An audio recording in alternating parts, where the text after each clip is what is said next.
something vibrating. Okay, I think there's something vibrating actually. I'm listening. Wait, yeah.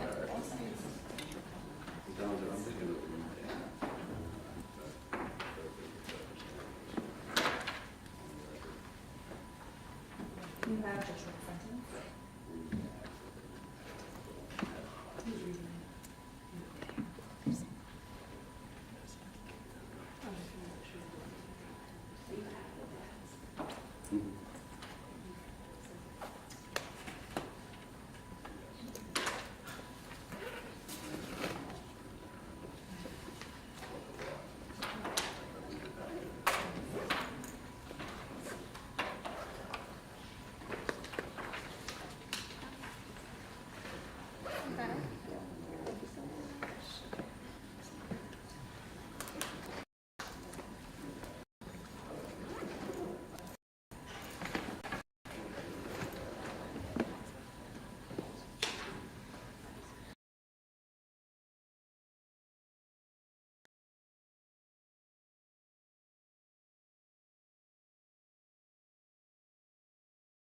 Hey, just checking. Do you see my shout out?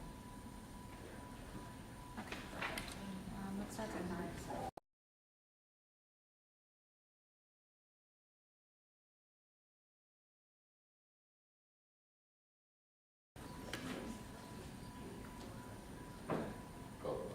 Okay, alright. Okay.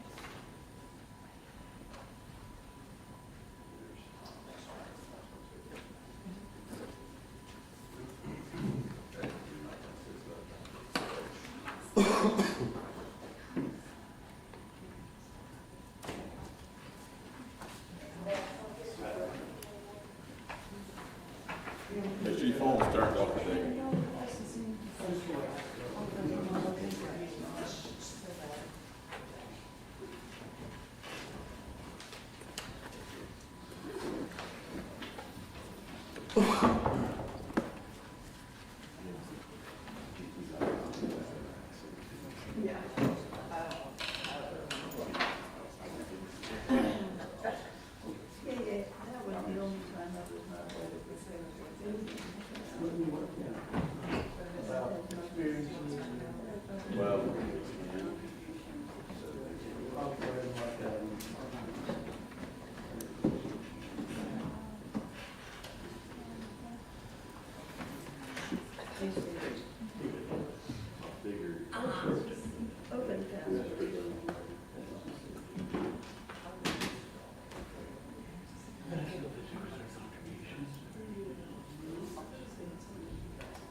this morning, did you?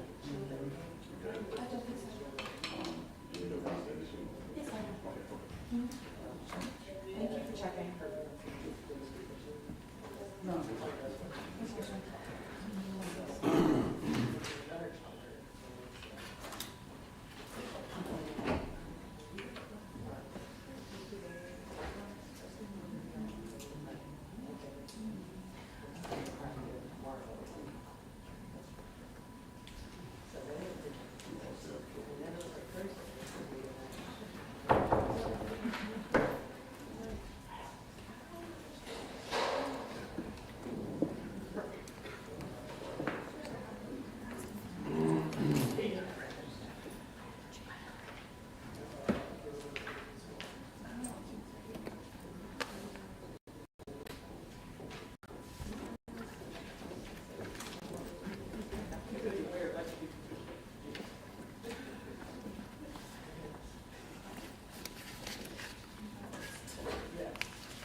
No, I believe you. I'm saying like for sure.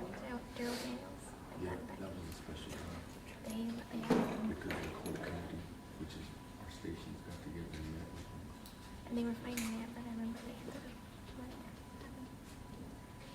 Interesting.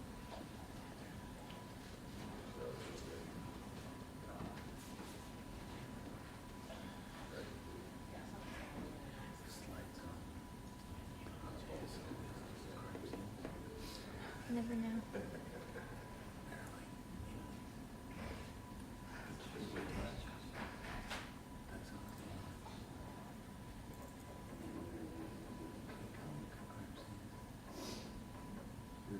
Yeah, they do. They still ask you to wear pants, but that's the only thing. It's the only rule.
Okay, it's a little better than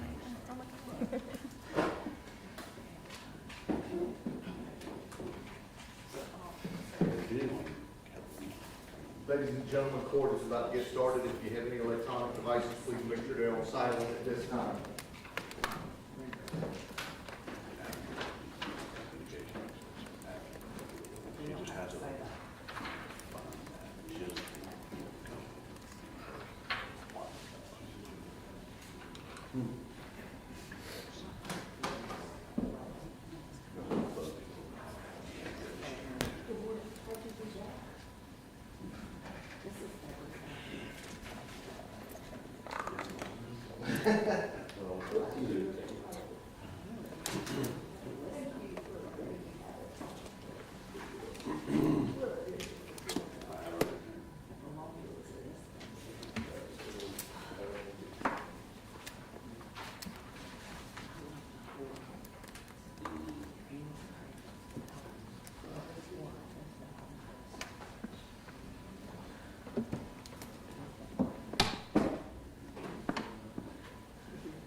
Who's going to be the opening for the state?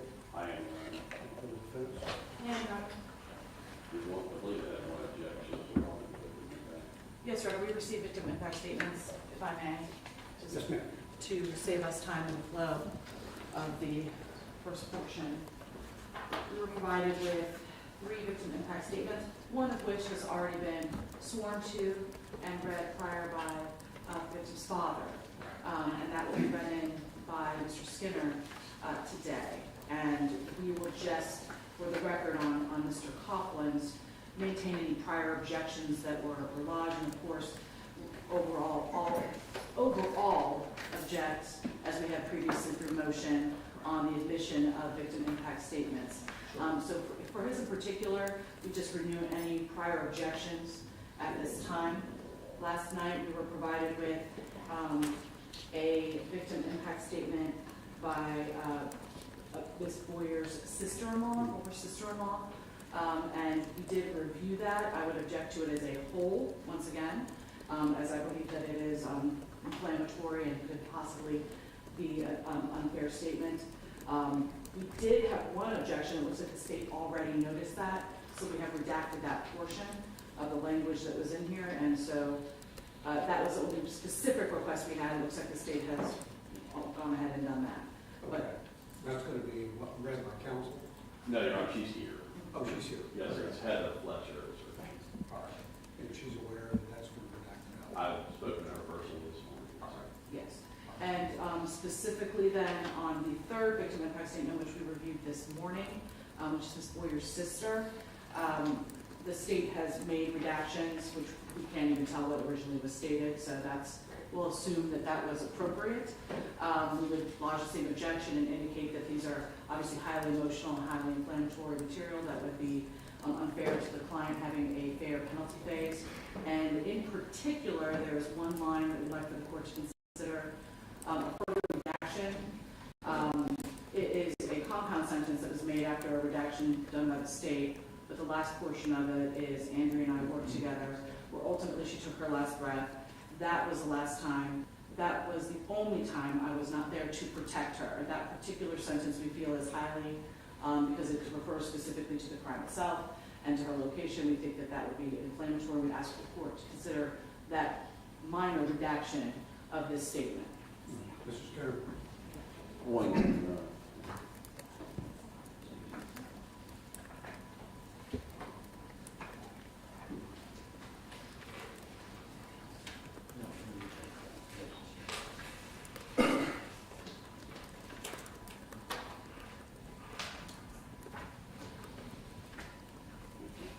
No, we do oppose the objection.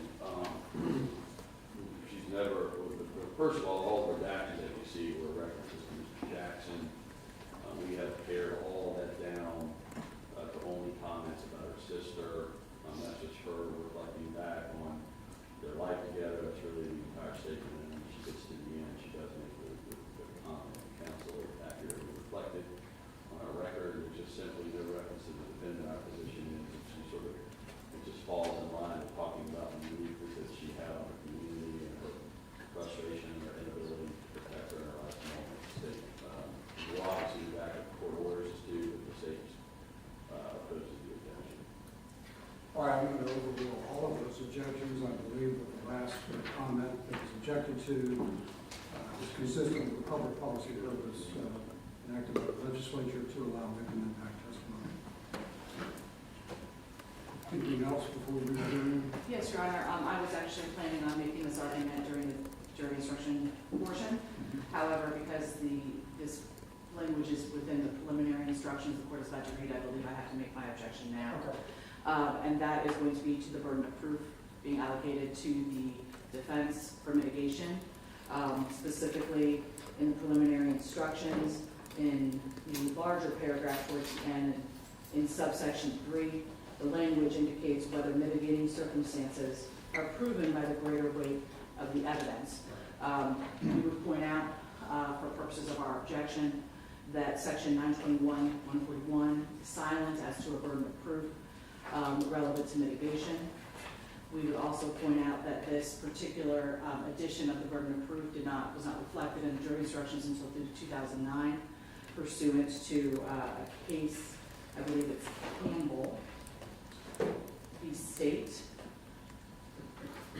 where the Florida Supreme Court indicated that there was this burden of proof. We do acknowledge that there is case law that is opposing this view, that there is no burden of proof on this. We would indicate that I think that, if I may, because the mitigation comes in the weighing portion as opposed to the eligibility portion of the process here, that while of course in the eligibility portion there is a burden of proof, it's very specific, it's beyond a reasonable doubt, that it doesn't really fit with mitigation in the same way that it would with aggravating factors having to be proven by a very specific burden of proof. As frankly, mitigation is, as it's been quoted by even the Supreme Court, is very difficult to define. It can be most anything. It's purely a factual, unlike the eligibility, which is purely a factual determination. Mitigation oftentimes is based on a judgment call, and I think that's actually from Poole v. State, that specific language. And because of that, we believe that that doesn't require us to have a specific burden. that it requires us to provide evidence and to establish, but not assign a specific burden of proof to that. And that's why we would ask for you to delete the language of the actual burden of proof in the preliminary instructions. And subsequently, that will be the same argument for the final instructions to the judge. All right, well, based on current Supreme Court jurisprudence, I'm going to remove those objections as well. Are we ready to bring the jury on now? Yes, sir.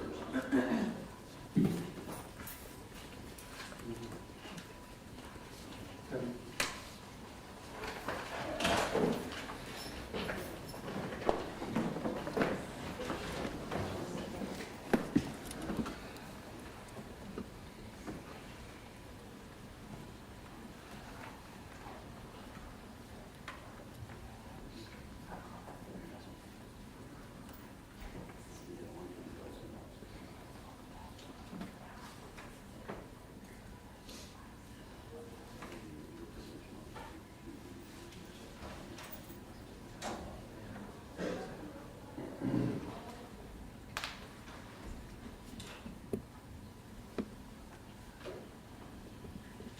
While we're waiting, I had Julie email out to you and to just a rough draft of closing instructions. A lot of that's going to come out, there's a lot of aggregators and that's why mediators and just want to ask you all to put in what you need to do, should be aggregators and mediators, so we move to charge conference. Yes, Your Honor. The court schedule still we're shooting close tomorrow morning. Assuming we finish the evidence today, yes. Yes, sir. We may have all night.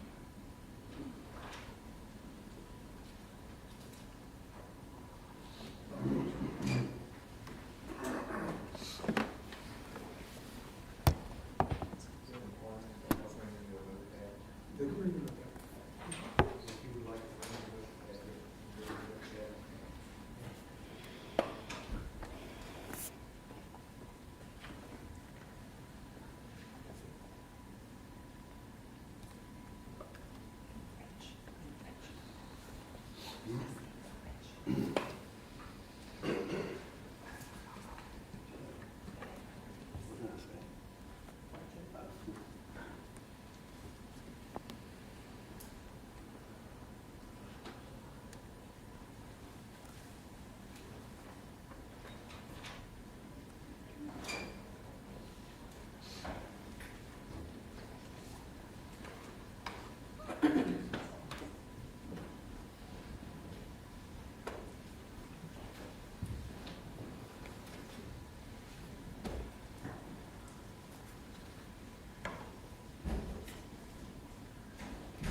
Good morning, welcome back, and be seated.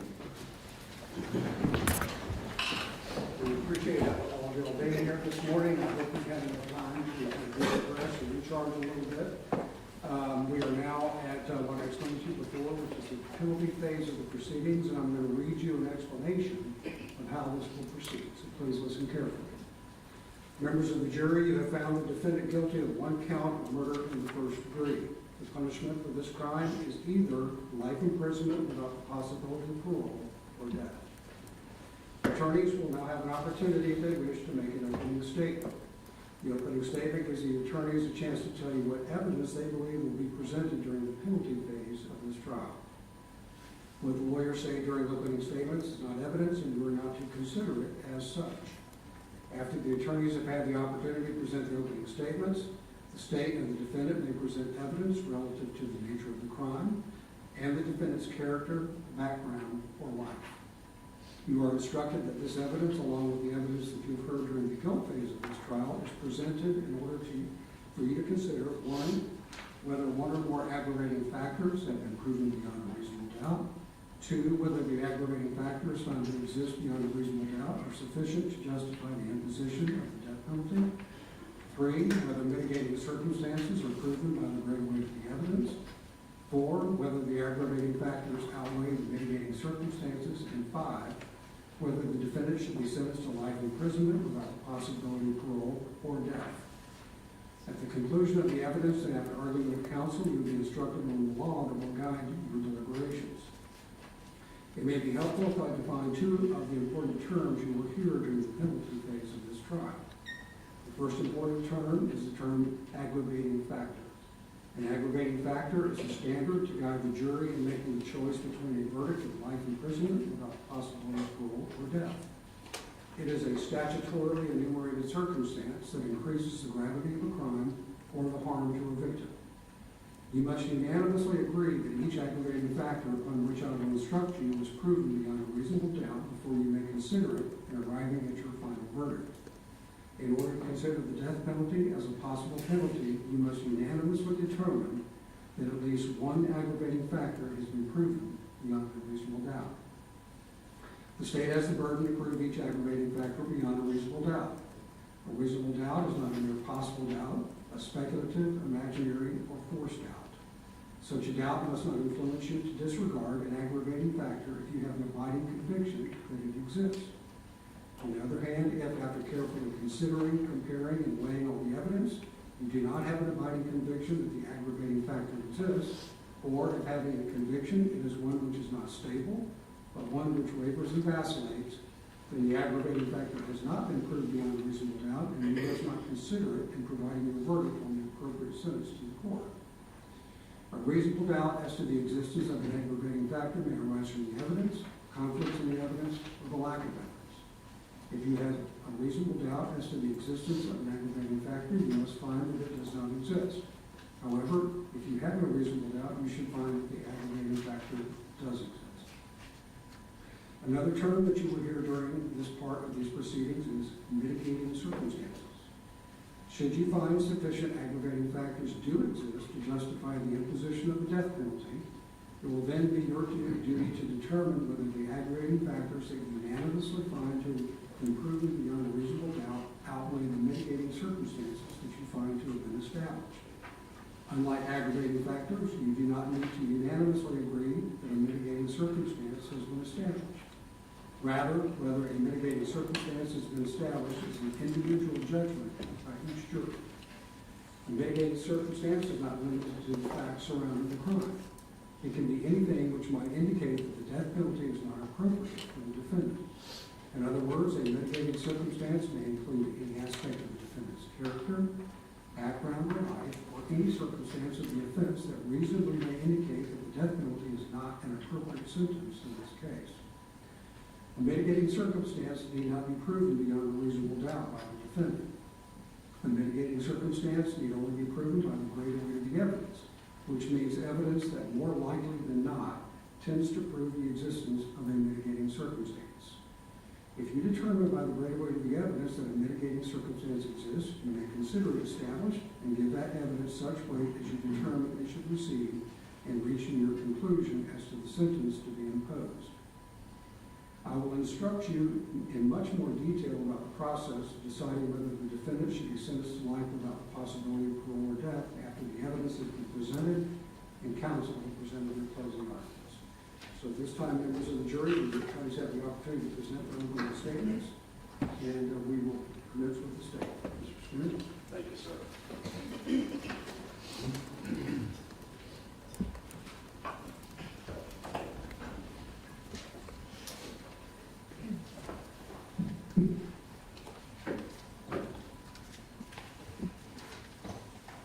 May it please this honorable court, counsel, ladies and gentlemen.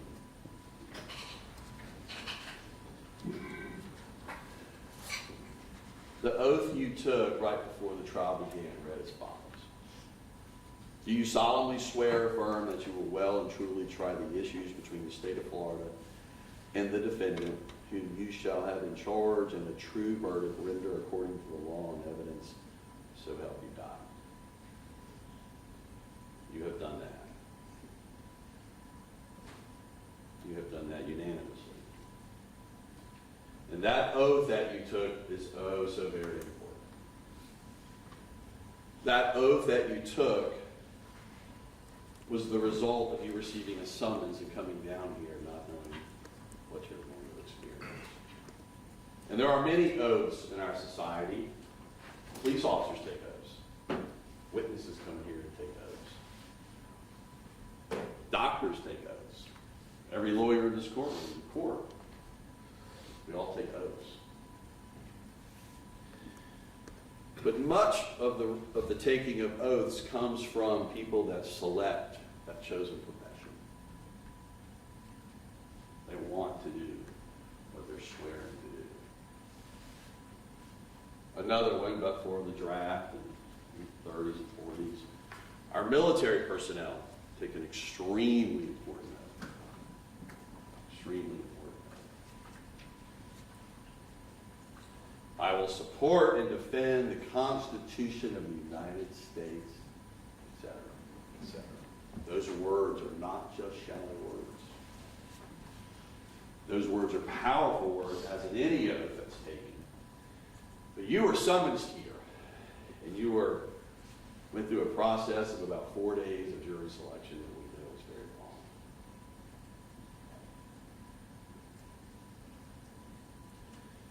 The oath that you took asked you to consider two things: the law in this courtroom and the evidence that you received in this courtroom. Nothing about our prior experiences, nothing about our prejudices and our biases, no matter how small. We ask that you check them over the door. It's hard to do. And you went through an experience that was hard to do. But you have done so. And the state of Florida thanks you for your work.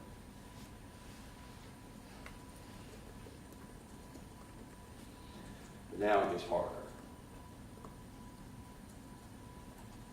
For the next day, we'll probably have closing arguments tomorrow morning. You'll have the second phase of the case. Phase 2, what we spent a lot of time talking to you about in jury selection. I think upwards of 4 days in different smaller panels, we talked to you about selecting the most fair and impartial jury. And of the 100 people we started with, here are the 12 that are the most fair and impartial.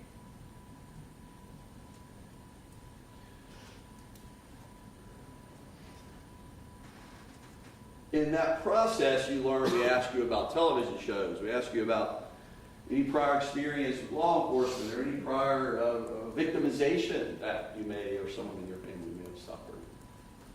And those folks, many of those folks, if any, are here because you are the most fair and impartial.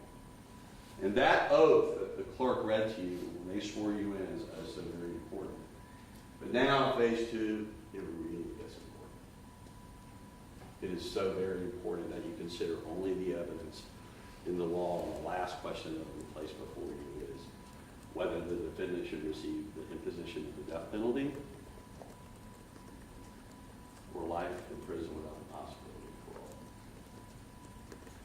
Your oath becomes so very important, as it does for a military soldier, as a police officer. You raise your hand and swear to do that. Those are not shallow words. And the evidence that you will hear, mainly today, I think we'll have it closed by the end of the day, are, as the court just told you, aggravating factors and mitigating circumstances. As you have on Friday and then the Saturday, you found out how tough that process is.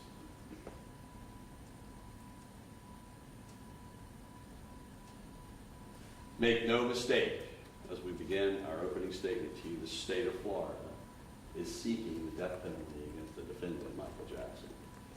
We are.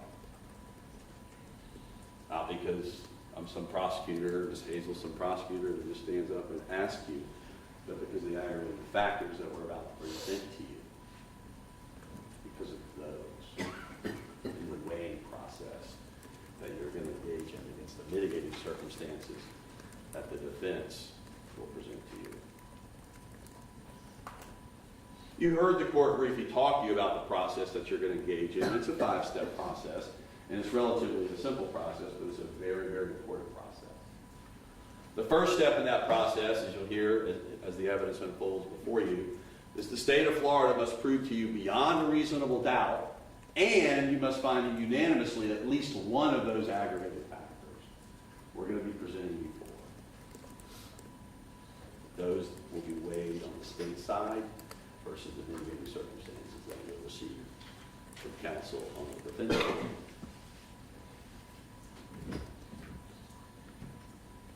Step 2 in that process is, are the aggravating factors sufficient to warrant the imposition of the death penalty? In that inquiry, you must also decide unanimously.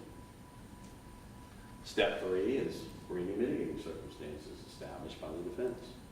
And they must do so to way lesser standard than we do. Our standard, which we accept, is beyond and to the exclusion of every reasonable doubt. Their standard is to the greater weight of the evidence. You're going to hear some mitigating circumstances presented to you. As we spent hours asking you in jury selection, do meaningfully consider those. If one of the 12 of you finds that that's been established, all of you must consider it when you do that weighing. You must. In following that oath, and following the law, and only listening to the evidence and the law from this courtroom, you must engage in that process. The fourth step in that process is the weighing. And all 12 of you must say the aggravating factors outweigh the mitigating circumstances. And then last, in your main inquiry, should the defendant receive life in prison without the possibility of parole or the death penalty? The aggravating factors that we'll present to you are 4. One of which we submit. Normally I would say to you, the evidence will show, because we would present it today, but you've heard 3 of our 4 aggravating factors. You've already heard about in the trial. You've already heard about it. The first aggravating factor that we'll be presenting to you, and I'm going to be discussing with you and later ask you to find that unanimously, because you already have done so. The first aggravating factor, as the court called them, statutorily enumerated aggravating factors. That means the legislature passed these and said, if the state proves them beyond a reasonable doubt, and you find them unanimously, it aggravates the murder. That's why it's there. That's why you're going to hear about it. That's why you're going to weigh it. But the first one is this. The defendant was engaged in the commission of an underlying felony. There's only a short list of those in the statute. One of those is a sexual battery. That's count 2 of your verdict. It's done.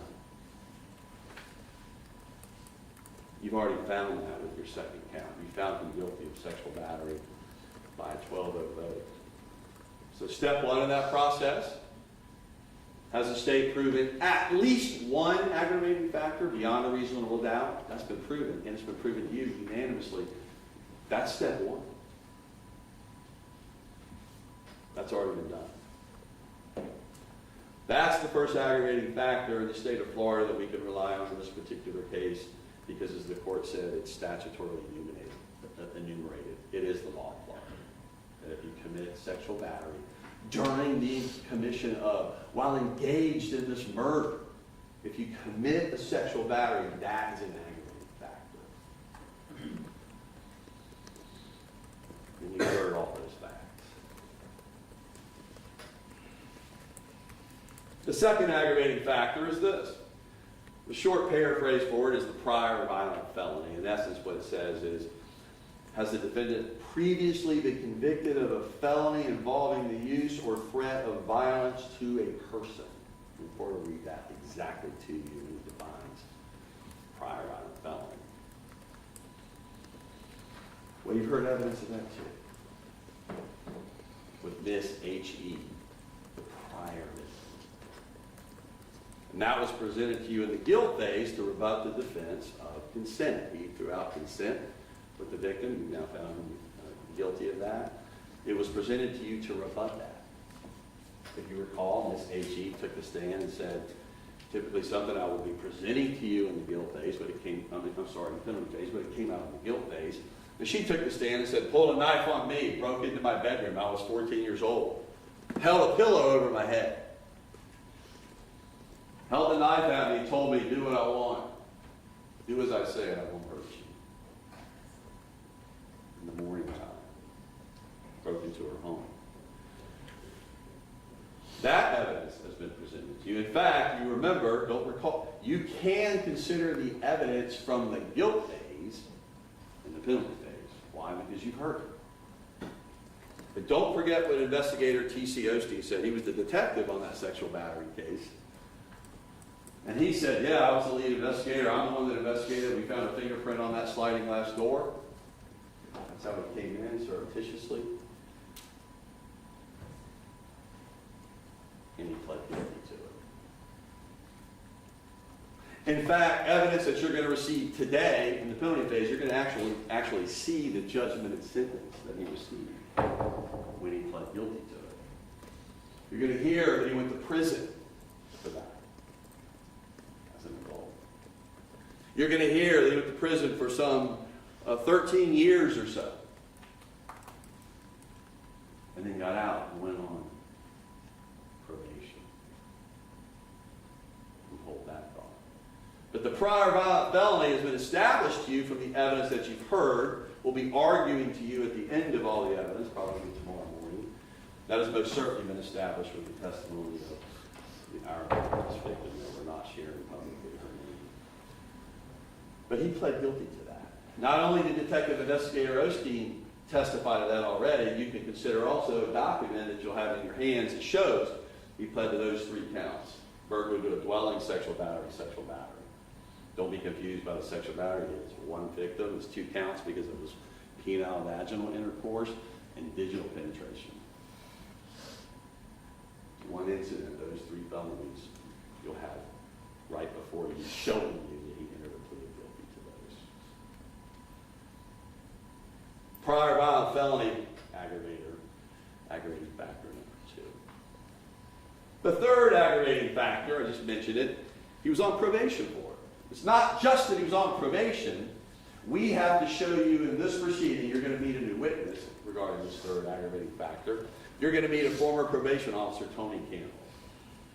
And Tony Campbell was the defendant's probation officer on January 23rd of 2007. Found him. I'm going to hail him in here. I'm going to be frank with you all. He does not want to be here. In fact, he's retired. But he will testify, I was the supervising probation officer for Michael Renard Jackson in January of 2007 for the judgment and sentence that you'll be holding in your hands, the case he pled to. So you will learn in this proceeding the defendant was not only under supervision, which is the aggravating factor, at the time he committed this offense, he was on probation. But he was ordered to be on probation by a circuit court judge, just like Judge Lester. This was up in Jacksonville at the time. That judge that put him on the probation after his sentence was a Jacksonville Circuit Court judge, just like his own. So while being on probation, as you will learn, under the supervision of a probation officer, under the supervision of the state of Florida, the great state of Florida, he goes out and commits what you found. Aggravating factor.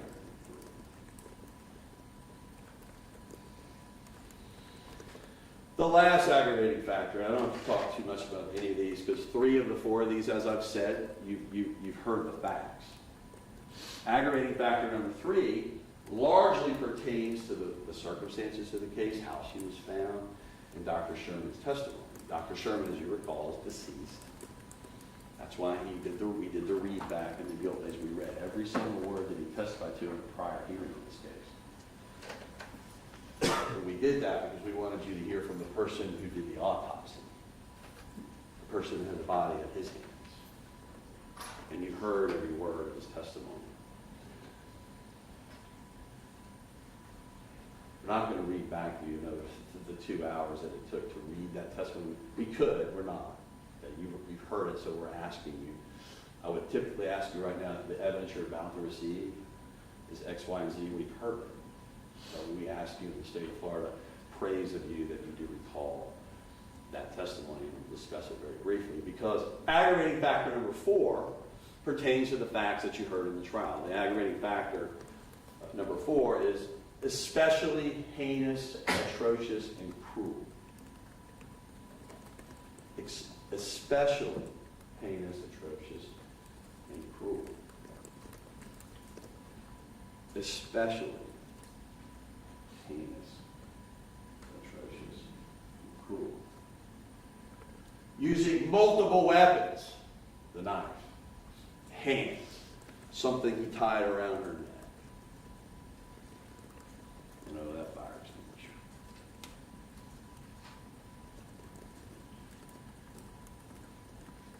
to bash her head in repeatedly, as Dr. Sherman said, at least 5. He counted 5 curvilinear marks on her head. Probably face down, defenseless. A fire extinguisher. A fire extinguisher has one purpose, and that's to save lives. He used it to take one.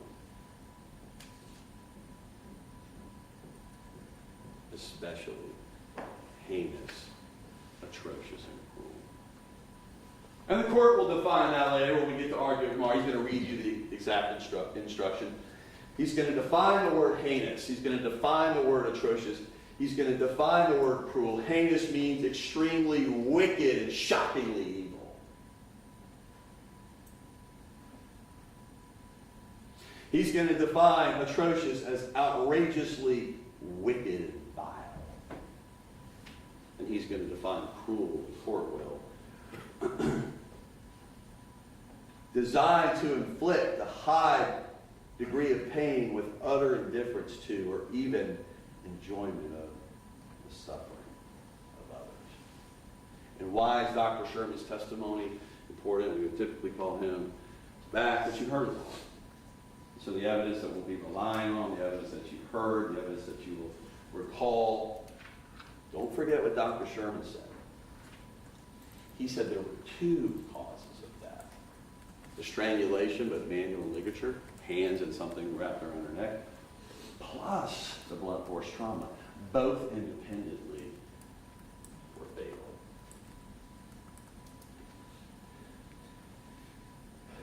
He knew she was alive during the attack. She breathed through her navel and oral cavities, he said. And there was blood breathed in when he did the autopsy. There was blood in the lungs, which means she was alive, he said. That's what the evidence says. She was alive during that attack.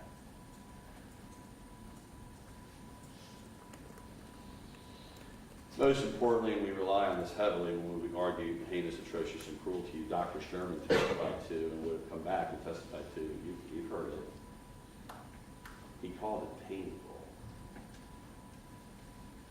what Miss Boyer went through. He used the term frightening when describing what she was experiencing as her life slipped away. He cut off of the air from the sides of her neck and caused the teeth in her eyes to burst as her life slipped away.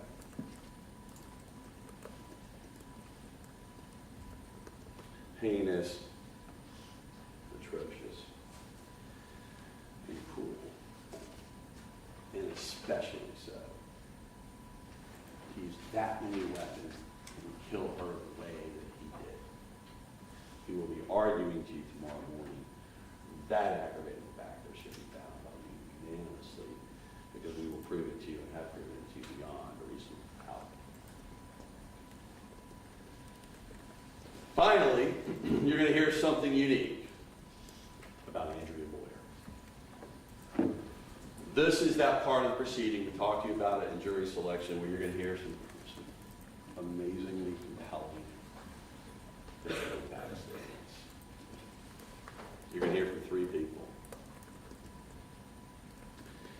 You're going to hear from Heather Rich, who's the sister of Shad Boyer. She's going to read a statement to you about the uniqueness of Andrea Boyer, who she was to them, how this affected them. You're going to hear from Amber Coughlin, Andrea's biological sister. And she will talk to you about the uniqueness and how the loss of her has affected their family. And we would call Tom Coughlin to the stand, the victim's father, but he's deceased. Your Honor, I'm going to object at this point. This is improper argument. I'd ask to approach.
The third statement you will hear is from the victim's father, that he's deceased. So we're going to read to you his prior sworn to statement of his victim impact statement.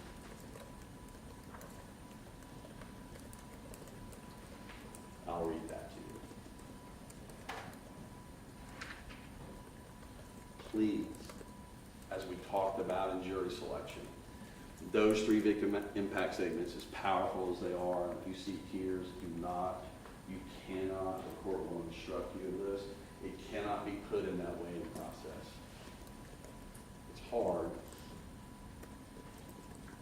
That's why that oath is so important, to follow the law. It's being presented to you because the law permits it to be presented to you, but it can only be presented to you to show the uniqueness of her to others in her community. That's why you're hearing these. It's the voice of Andrea Boyer through her family to you. But please follow the court's instruction that cannot go into that weighing process. It cannot be put into the hopper to be weighed against the mitigating circumstances. After you hear all four aggravating factors, after you hear the victim impacts, you'll be presented with mitigating circumstances. The defense will speak to you about those momentarily. We ask you to please follow that process. The court will instruct you to follow. Please give that oath its honor. And listen to the law from the court and only base your decision on evidence, nothing else. And we'll come back and ask you tomorrow morning, because the aggravating factors far outweigh the mitigating circumstances that you impose the death penalty on the defendant, Michael Jackson. Thank you. Simon?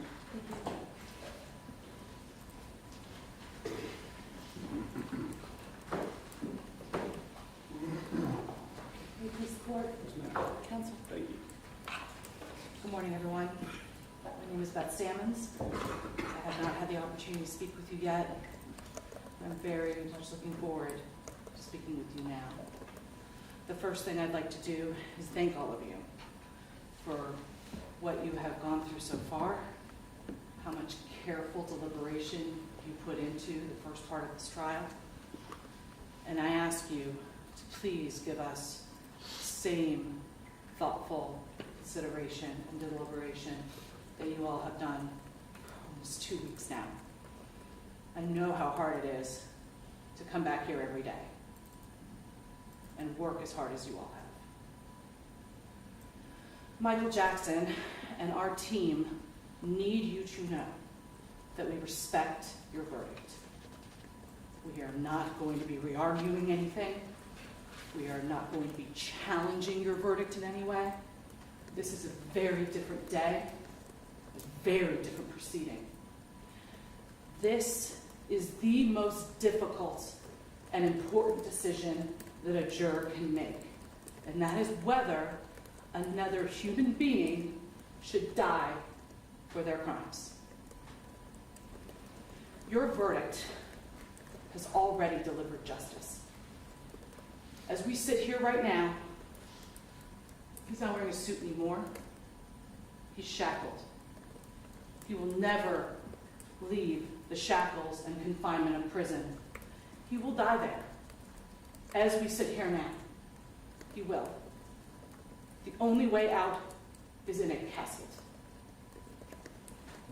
Spending the rest of his life in prison is enough and a sufficient punishment in this case. For you to reach this decision, you will be given the tools by way of instruction. You have heard terms like aggravation, aggravating factors, mitigating circumstances, weighing. All of this, both the court has already touched upon in its preliminary instructions, and I know that Mr. Skinner has spent quite a bit of time in his opening as well. You're going to become very familiar with these terms.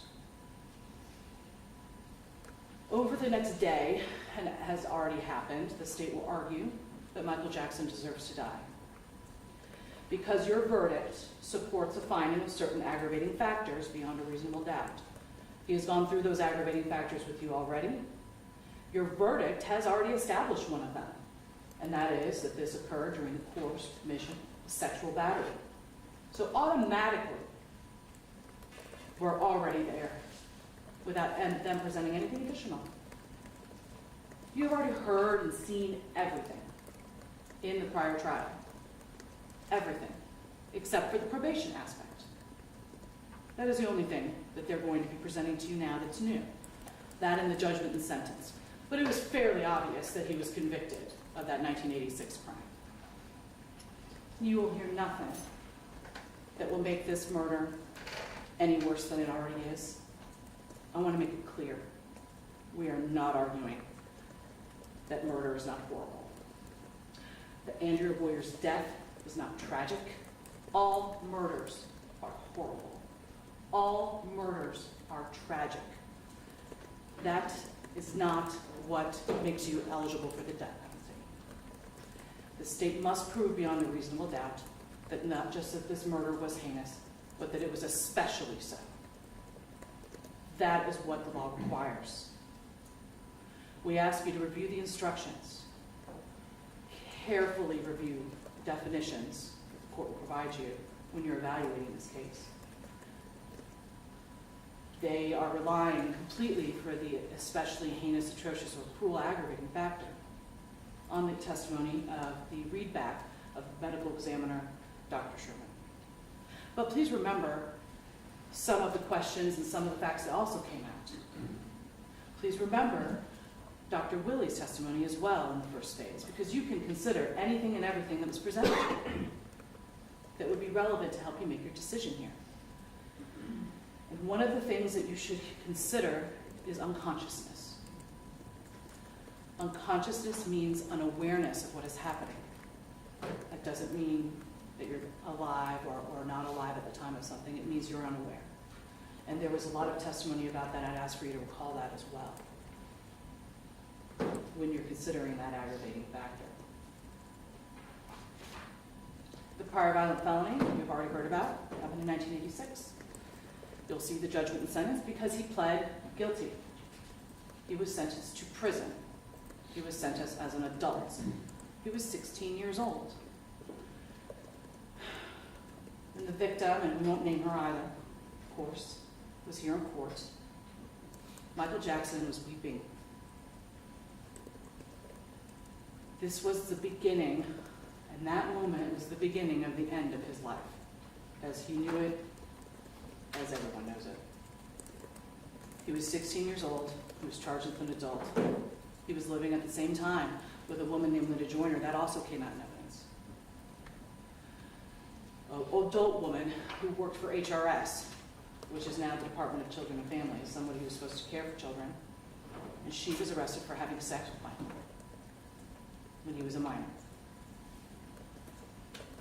When you consider these aggravating factors, we're asking for you to consider the full picture, everything that surrounds them, when you are determining whether they've been proved beyond a reasonable doubt, and when you determine whether or not they warrant the death penalty in this case.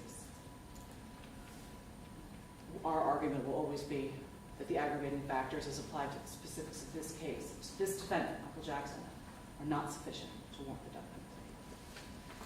Now, Mr. Skinner touched upon one of the hardest things to listen to, which is victim impact evidence. It is not one of these specific statutorily enumerated aggravating factors. We talked about this a lot in jury selection because it is difficult to set it aside. Everybody has a hard time hearing these statements. And her family has every right to tell you about her, about Andrea Boyer, her uniqueness to the community. There's no doubt, and there will be after you hear this, that she was not a wonderful friend, daughter, sister. She was loved. Her death impacted many people. It's very powerful, and we're asking for you to please, as Mr. Skinner has, follow the law. listen is because they have every right to tell you, but please do not make a determination on whether or not another person will die based upon evidence you should know. I'd like to discuss mitigation now. You know, in jury selection, it's especially difficult to describe mitigation. Sometimes there's a struggle to give examples because we're not allowed to give specifics of what we expect for you to hear. But unlike aggravating factors, which have to be very specific and enumerated, mitigating factors can be anything. Anything you observed during the trial, anything at all about Michael Jackson's background, who he is, who he is now. As Mr. Skinner indicated, in jury selection, mitigation can be something as minor as walking an old lady across the road or getting a good grade on your 3rd grade report card. Suggests to you that that's what's denigrating what mitigation actually is. That's very minor. But what mitigation is something you have to give meaningful consideration to. We talk so much about that term. Meaningful consideration is whether or not someone should live or die. That's how heavy that consideration is. I want to make it clear that mitigation is not an excuse for murder. It is not. What it does is it provides sometimes a little bit of an explanation for how we got here, and why we're sitting here, and why this thing happened. It is an explanation so that it helps you to determine whether Michael Jackson is truly the worst of the worst and should be sentenced to death. It's anything, once again, about his background, life experiences, and who he is, and that includes all of it, the good, the bad, and unfortunately, the ugly that have happened to him. You're going to hear and watch video testimony from 2 different witnesses. The first will be Michael's mother, Betty Daniels. Betty was 18 years old when she became pregnant with Michael. She was living at home, was being severely sexually abused by her family, and she had had enough. She left the home. She had nowhere to go. She had nothing. And she lived with a group of friends while pregnant. Unfortunately, the environment that she was in, she exposed Michael in utero, and she'll tell you this, she took drugs daily. Quaaludes, which are kind of a 70s drug, you'll hear about more about what those were.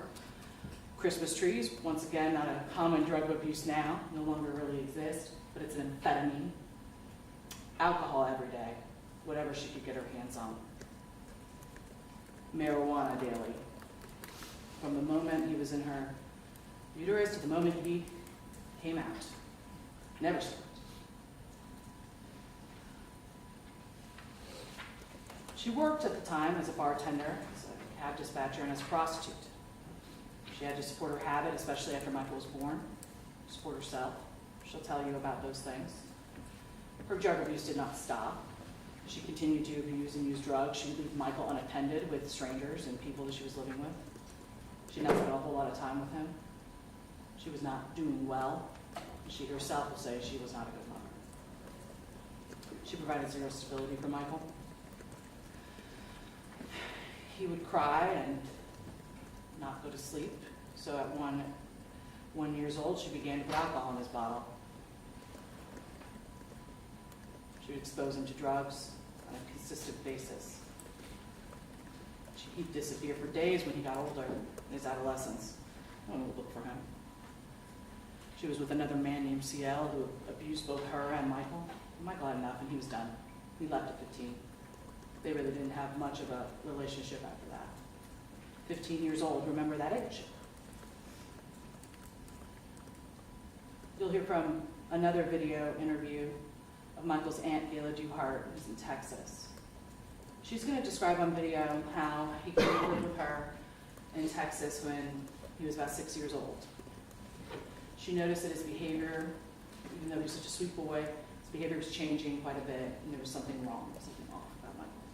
So she confronted him, and he finally told her what had been going on in Texas around that time. And that's when she discovered that 2 adult women that were watching him when she was unable were using a 6-year-old boy for their own sexual gratification. She knew he needed help. She knew he needed to be kept safe. She wasn't his mother, and his mother came and took him away. Took him back to Florida. So any safety or security or possibility, at that very young age at least, was gone. He went back to Florida, and everything remained the same. The instability, the drug use, the lack of any kind of care. And once again, that continued until he was 15. And then he, of course, lived with Linda Joyner, who was the adult woman who was supposed to be caring for him and was having sex with him instead. And then he was arrested in 1986. You're going to hear from Dr. Daniel Buffington, who is an expert witness in pharmacology and toxicology. And basically he's going to explain, as I've just described to you, how the impact of all this drug use, both in utero exposure through his adolescence, has impacted who he is and how he conducts himself in the world. He'll explain negative impacts on this, how he used drugs to cope with the trauma that he had experienced. He'll explain how drug and alcohol exposure and abuse further affected his developing juvenile brain, because this continued on through his 16, especially considering that that's when he was arrested in 1986. Once again, the ages are 16. His brain is still developing, and he's going to explain what that's like.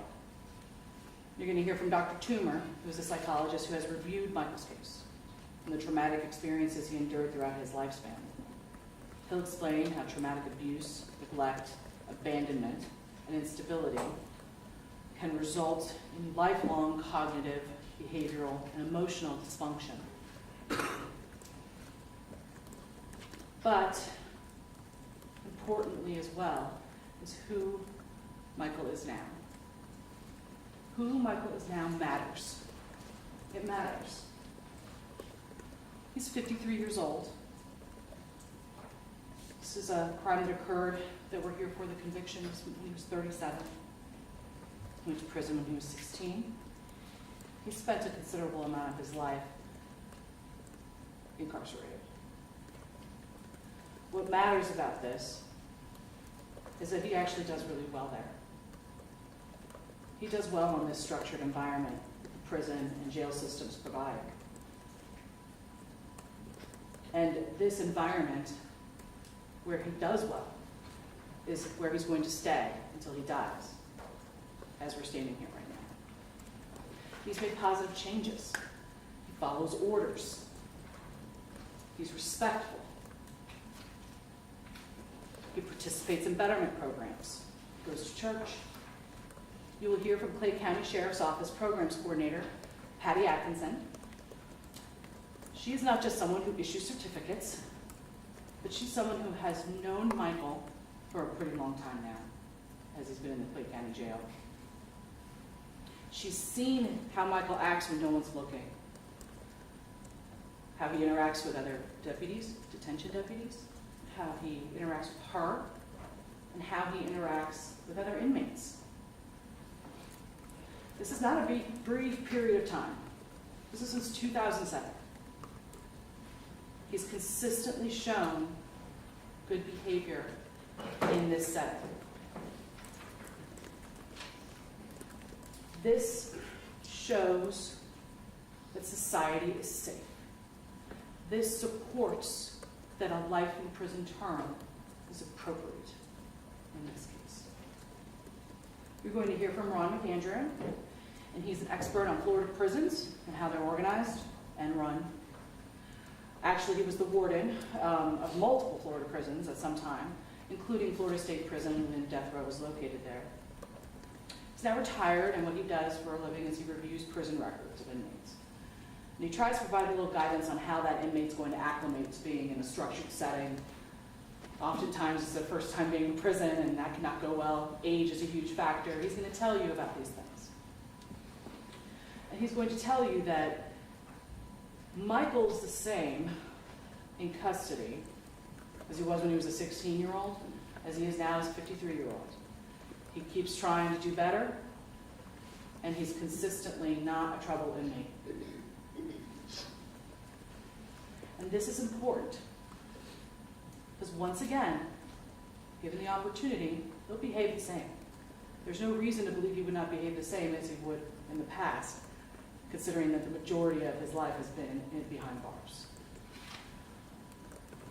After you have heard everything and considered all the mitigation in the case, considered the aggravating factors, I want you to remember something. Because unlike the first part of this trial, which was very difficult for you all, the review of the evidence in this case, in this portion, is an individual moral assessment. Individual. The law never requires you to vote for death. Even if you believe the state has proven one or more aggravating factors beyond a reasonable doubt, and then even if you believe that those aggravating factors outweigh whatever mitigation we're providing to you, even in those circumstances, you are never compelled to vote for a death sentence. Never. You could always consider mercy. And we're asking for you to let Michael live, just not among us. Thank you.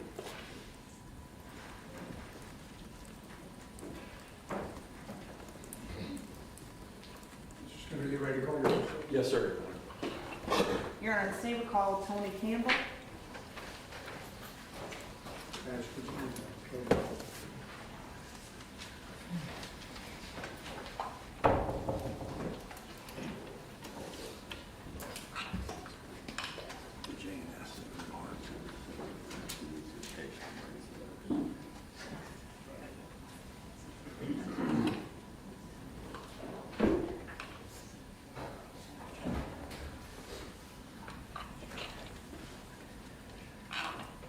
Okay.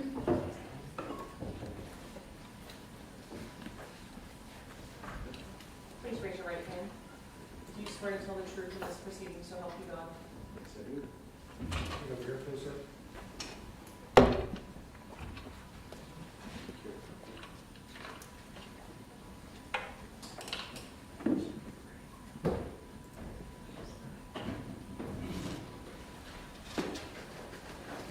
And Mr. Court.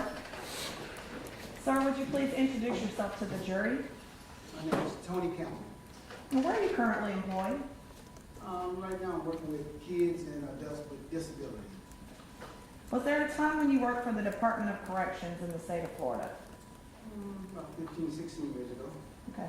And how long did you work with the Department of Corrections? Over 20 years. And what did you do for the Department of Corrections? I was a sex offender officer. Were you a probation officer? Correct. Okay.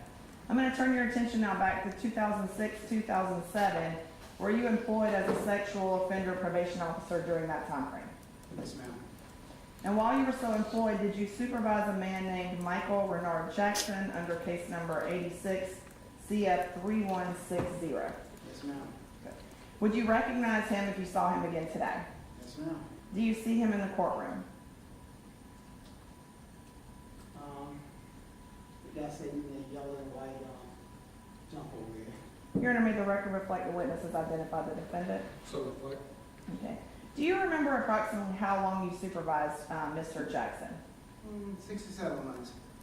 And when the defendant was reporting to you, would he have to report monthly while he was on probation? Yes, he did. Okay. Specifically, was the defendant on active felony probation on January 23rd of 2007? Yes, he was. Your Honor, the state has no further questions. Cross examine.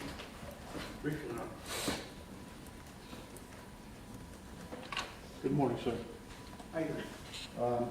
While Mr. Jackson was on probation with you prior to the incident on January 23rd, 2007, he had been trying to do well on probation. Is that correct? That's correct. He had given you no trouble. That's correct. He was working, That's correct. and he was doing everything that you asked him to do. Yes, sir. Thank you. Ms. Hazel, want to read that? No, Your Honor. Can you please be excused? Yes, Your Honor. Thank you, sir. You can step down. Yeah, that's right. Your Honor, at this time, may I approach? Yes, ma'am. Your Honor, at this time, the state would ask to move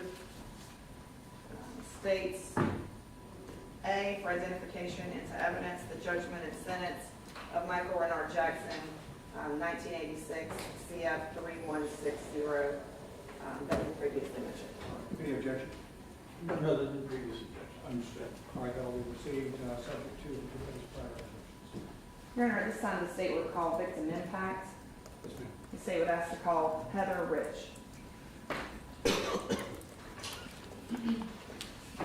And Your Honor, just for the record, bringing all objections at this time.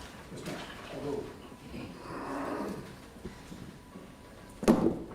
Do you swear to tell the truth in this proceeding, so help you God? I do. Let's see, here, please.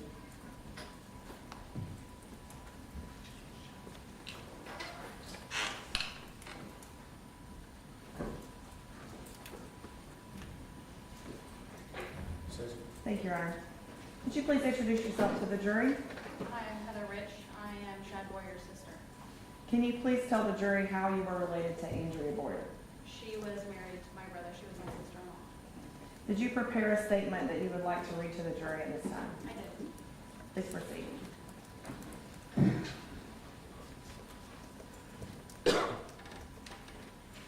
To say I've done a lot of soul searching about this would be an understatement. Each time I think about speaking, I'm forced to consider why and confront the reality that this gets me no closer to closure. Eventually, the reality came that I'll never have closure because it simply doesn't exist. Traumas like this are unhealable because they're the results of choices that were made for me and my family that were out of our control. Andrea being raped and murdered was my introduction into adulthood. I was barely 18 years old when she was killed. I was a senior in high school, and as I'm here now, I'm almost 10 years older than she ever was or will be. I'm not supposed to be older than her, but I am. And the reality is that I now have a full understanding of how much life was actually taken from her. No one's prepared to deal with murder, but somehow when it happens, you do. And you get up the next day and the day after until next thing that you know, weeks, months, and years have gone by. It's understood by most people that there are good days and bad days, but unless you've lived it, nobody knows about the fallout that comes from murder and the evolutions that you go through as a growing person, all in a fruitless effort to cope and to identify some underlying meaning as to why everything happened the way that it did. Everything is meaningless when you're drowning in confusion. There are cycles of fear, anger, hope, guilt, solitude, indifference, and resentment. And if you're lucky, you have people around you to help you through it and people that you can lean on. If you're lucky, you won't destroy your relationships without realizing that your rage and your false sense of certainty and of self-reliance are kicks and screams and cries out for someone to tell you that it's okay to be broken. I was unlucky for a really long time, and I'm certainly still broken. For 16 years now, I've been keeping a journal of how Andrea's absence and these court proceedings have made me feel and how they've altered the trajectory of my life. When I read through the journal, I still get choked up when I remind myself of the memories that I have of Andrea and how much heartache her absence comes with. She and I were both young when she died, but that didn't change what she meant to me. She was my family and the sister that I never had. She was calm and collected. She was certain of what she wanted and always inspired me to challenge myself and to seek out everything that I wanted. And she did this with her actions and how she carried herself, not necessarily with her words. She showed me that no matter how many times you didn't get selected for the show Survivor, that you should keep making audition tapes and building shelters and such because one day all that work would pay off. She modeled behavior to me that screamed out to find what you love to do and what gives you purpose and pursue it. Even after she died, she's continued to show me just how resilient and courageous people can be, even when we face things that are out of our control. I admired her and I loved her. As years have passed, many of my memories of her have faded because I was just a kid when she came into my life. Standing here now, that's more frustrating than anything. And every now and then I smell somebody that smells like her, and I hear a voice similar to hers, and it reminds me of why I do what I do now. One of my favorite memories of her is when my brother Andrea and I were shopping for Mother's Day presents, and she told me that she and my brother were going to get married. I was maybe 12 or 13. She didn't know that it didn't really matter to me because she was already my sister, in my opinion. She was there for the first time that I tubed down Itchtuckney Springs. She was there to tell me that my braces weren't ugly. She was there at Thanksgiving and at Christmas as part of my family for years. She was there when I just needed a sister. Andrea was who brought me to get my driver's license when I was 16 years old. And the last time that I was with her by myself was about a week or so before she died, picking her up from work and bringing her home because my brother had their truck that day. Had I known that this was my last drive with her, I would have taken the long way back to her house. The day Andrea was killed, my friends and I were supposed to be meeting at Arby's after school. And I drove past the vet clinic, and I saw all the police officers and the crime scene tape. And I even told my friend who was in the car with me, hey, that's where my sister-in-law works, but I don't know if she works on Tuesdays. I had no idea that she was in there until I got home, and my dad was there waiting to tell me what had happened because my mom was with my brother. I remember this like it was yesterday, but there are spaces in time that are completely gone from my memory. I didn't have a choice of which months of time that my brain doesn't allow me to remember, because all that it knew was that I had suffered a trauma like none other, and that it needed to make sure that I could move on day by day. I didn't have a choice in remembering my high school graduation, and I still don't remember it. Every now and then, if I look at a picture, I'll remember something, but it's not very often. To say Andrea's murder caused problems with coping in both sides of our family would also be an understatement. So with my brother and our parents struggling to cope themselves, I had to be the one to stand up. And that wasn't my choice, but it was the circumstance that's molded me into who I am. Andrea's family at that time were all out of state, and my brother was grieving his wife and battling the demons that come with that. My parents were grieving a daughter-in-law that they loved and trying their best to guide my brother. And so there I was, the one left to stand up because somebody had to. I can count on two hands how many court dates that I've missed in 16 years, even when it meant sacrificing sleep after my night shifts. With her family gone and my family broken and forced to go to work and act like everything was normal, someone had to stand up, and I have. Andrea's death and her absence has taught me what genuine distrust in the world is and what it meant to be truly wary. I learned that the world is full of heartache and pain because grief and loneliness and aching to want to give up is dangerous. I had to watch my brother go through the cycles of finding fulfillment just to hit a speed bump and go back to being a shell of a human being. I had to watch my brother deteriorate into a shadow and then come out just full of rage for years that he couldn't work through without becoming emotionally exhausted. It wasn't our choice for us both to have to continue living and searching for hope and answers, and I'm not able to stand here 16 years later and tell you that we found any. Andrea's death has taught me to hate or even the thought and consideration of false hope. And what I mean by that is that I hate the everything happens for a reason, that there's still a light at the end of the tunnel, and that there's still a chance that X, Y, or Z will happen. In her absence, I've had to relearn how to keep my glass half full with these colloquialisms that are by design supposed to offer some peace and reassurance. They make me sick, and they frustrate me to no end because I have been forced to make decisions and choices now based solely on fact in an effort to protect my own heart from any more fear, hate, and disappointment. The ripple effect and fallout of Andrea's murder is what has impacted me and our family the most. Our children, who were not even a thought in 2007, don't realize that the constant questions of, do you know where you are? Do you remember what that person was wearing?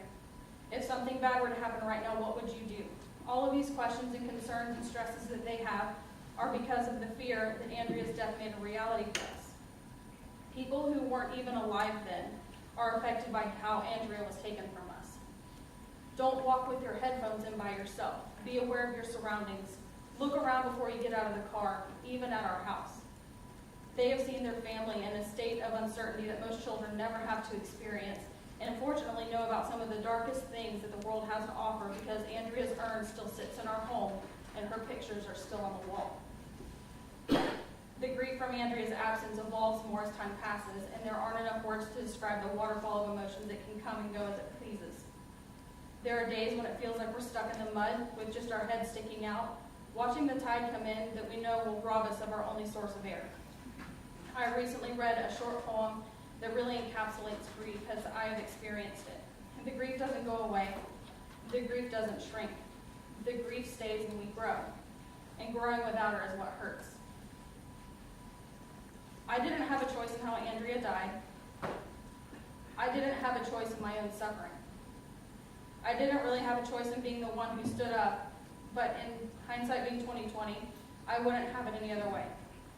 I loved her and I admired her. She was endlessly positive and effortlessly optimistic.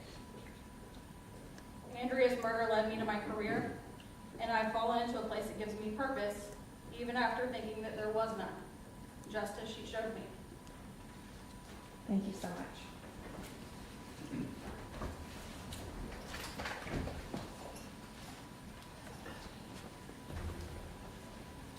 Call your next one.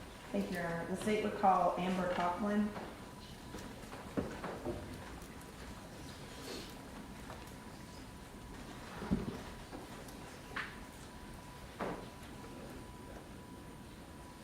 Please raise your right hand. Do you swear to tell the truth in this proceeding, so help you God? Let's see how we go.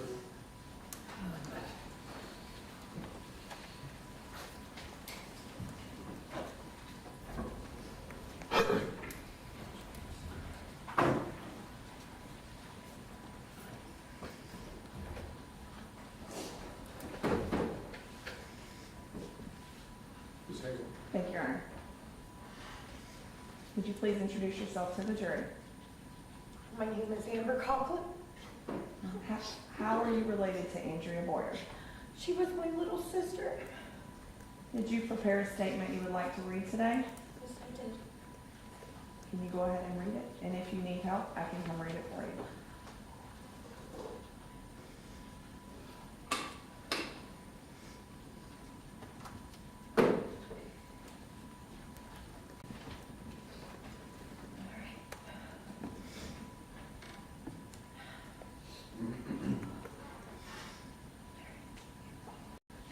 My sister, Andrea Regina Coughlin, was born October 21st, 1981, on an Army base in Georgia, Fort Benning. I can't even see.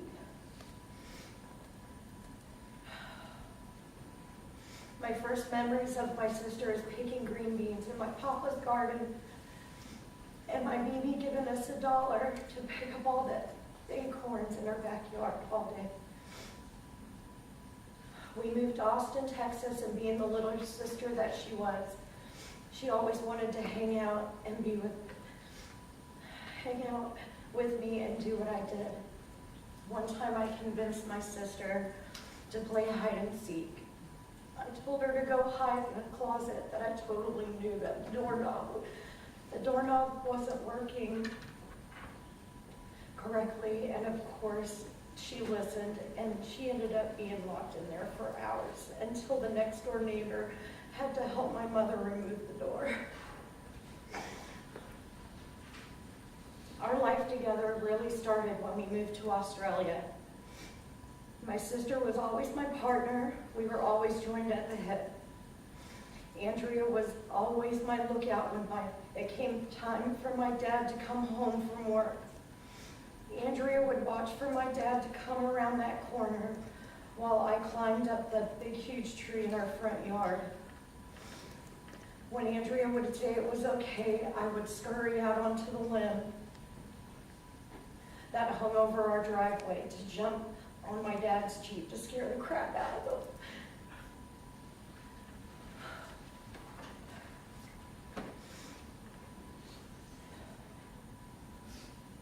I remember convincing her on one of our Outback treks that kangaroo poo was actually marbles. Needless to say, she was the butt of the joke for the rest of the day. My sister had no fear when it came to Monkey Maya, and the dolphins were just a wonder to us. My mother had gotten into a predicament with the dolphins. There was about 5 dolphins poking her in the belly, trying to get the fish out of the bucket she was holding. But there was none to be had.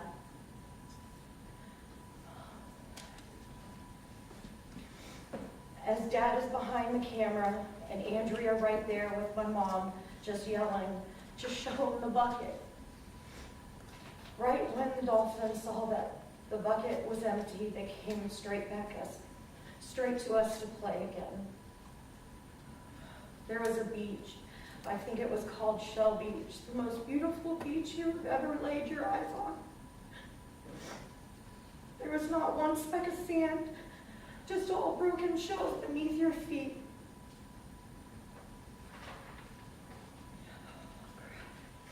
Of course, Andrea would spot the reef over the way and show me something that she had discovered.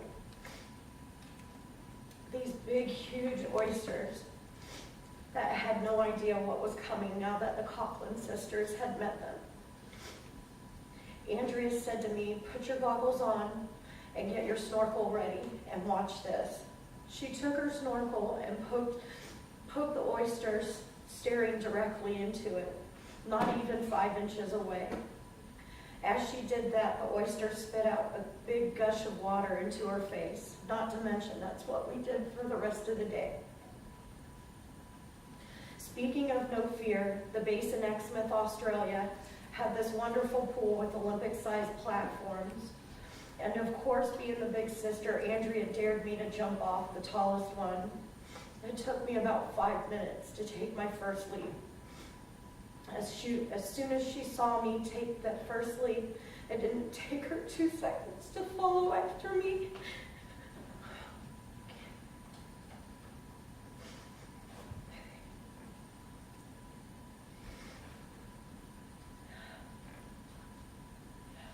Even though we wanted to stay, we had to move on, and move on we did to Oahu, Hawaii. When we arrived in Hawaii, all was new, but things never changed. Andrea still had her outgoing spirit, which made us friends fast. I remember how fearless she was when we would climb the coconut trees and explore. I would ride my banana seat bicycle with Andrea on the handlebars going over makeshift ramps, rolling down the hill in garbage cans. Andrea was the strongest little swimmer I've ever known. Swimming was quite a big part of our life. With her passion for swimming, she helped take our swim team to national meets in Kauai. I remember our family had taken a summer trip to Bellows Beach with our friends. We had been playing in the water with our friend Trisha. Trisha and I had walked directly into a swarm of jellyfish, and we had been stung terribly. Screaming up the beach to our parents, Andrea comes right behind us, unscathed but screaming. Once she found out what happened, she willingly and freely started peeing on my legs and feet as she's explaining to me that the pee takes away the sting.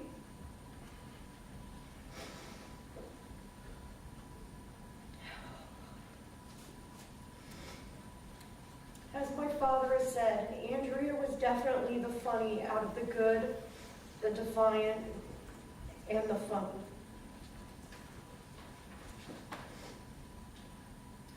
One moment on our brief time on this earth together, Andrea knew I was upset for getting into trouble about something I can't even remember.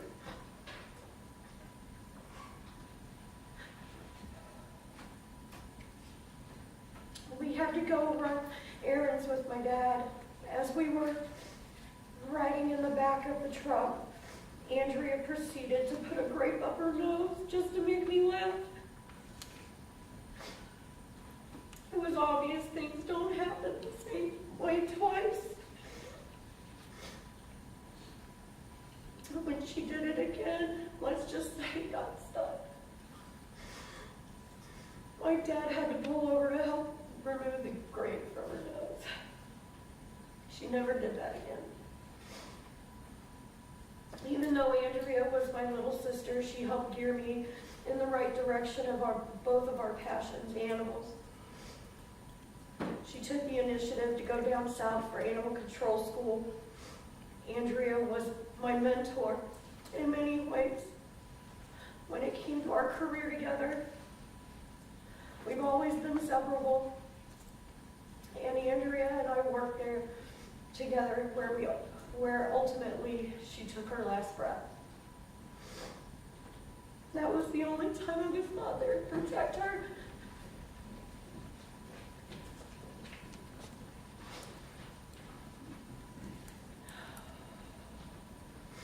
I just wish for one last moment with my little sister again. I would do anything if it were possible, just to hear. If it were possible to hear, touch, and to be with my little sister just for one moment. All I know is that my sister is forever young. Thank you so much.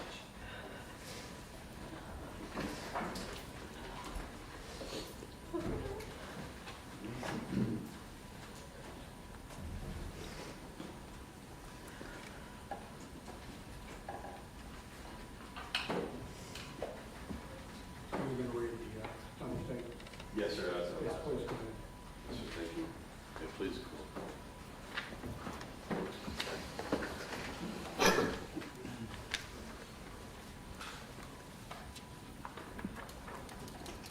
Your Honor, this is the prior sworn to testimony of Tom Cochran. Yes, sir. My wife couldn't be here today because she wasn't sure she would be able to make it through all these old stories of her daughter. I told them a lot of times, and I know her thoughts are with us here today. I've thought a lot about what I wanted to say today. Mainly, I wanted to explain to all of you how much Andrea meant to my wife and myself and her husband and her sisters, and how much she meant to everyone else that she knew. Unfortunately, it's impossible to quantify her loss, and I finally had to admit to myself that I wasn't equal to the task. Instead, I'm taking a different approach and concentrating on my memories of my daughter during the early years, her formative years, the years she built on to ultimately become the young woman she became. I only ask for your patience and understanding as I recount some of my old memories of her. If you knew her, you would be able to see her in every story. Now my only hope is that I do her justice. I was career Navy, so that meant my family moved around a lot, and moving every 3 years can be hard on children of a military family. Some may struggle while others thrive. Andrea always seemed to thrive, always. She was the youngest of my 3 daughters, and as a child was a pure delight. Never a problem, always attentive, naturally curious. She loved being around people, and yet she could easily play alone with just pots and pans, boxes, and wrapping paper for hours. She was so different from her sisters. As a matter of fact, no one could have possibly have fathered 3 daughters that were so entirely different and distinct individuals in looks, likes, and dislikes, and most of all, temperament. Oh, they had their similarities too, but their shared characteristics always seemed to take a back seat when it came to my daughters. They were mine, and I love each of them more than words can express, but together they were definitely a mixed bag. To me, they were, as they became known later in their teenage years, as the good, the defiant, and the funny. Michelle, the good, was the oldest. Amber, the defiant, came next, and then came Andrea, the funny.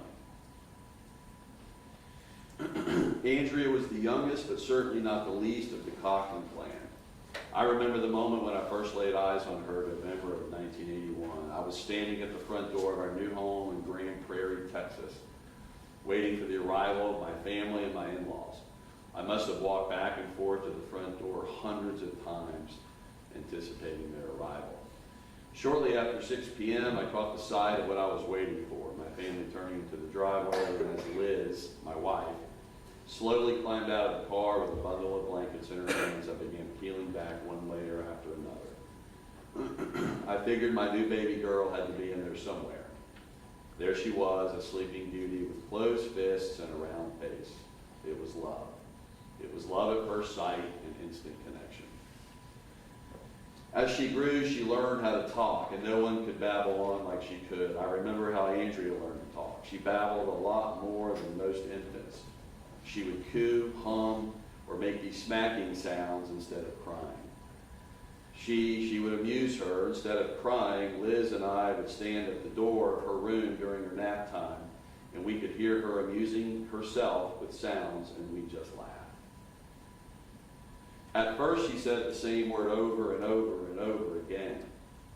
After that came medium-sized expressions woven into actual sentences. Then came the inevitable paragraphs that could only be measured by using a clock with fresh batteries. At the age of 4, during my transfer to Australia, Andrea set the unofficial record for continuous talking during the 17-hour nonstop flight from Los Angeles, California to Sydney, Australia. She stopped only for a small breath over Hawaii and Fiji. The poor gentleman sitting next to her was absolutely amazed by her. I offered to exchange seats with him several times.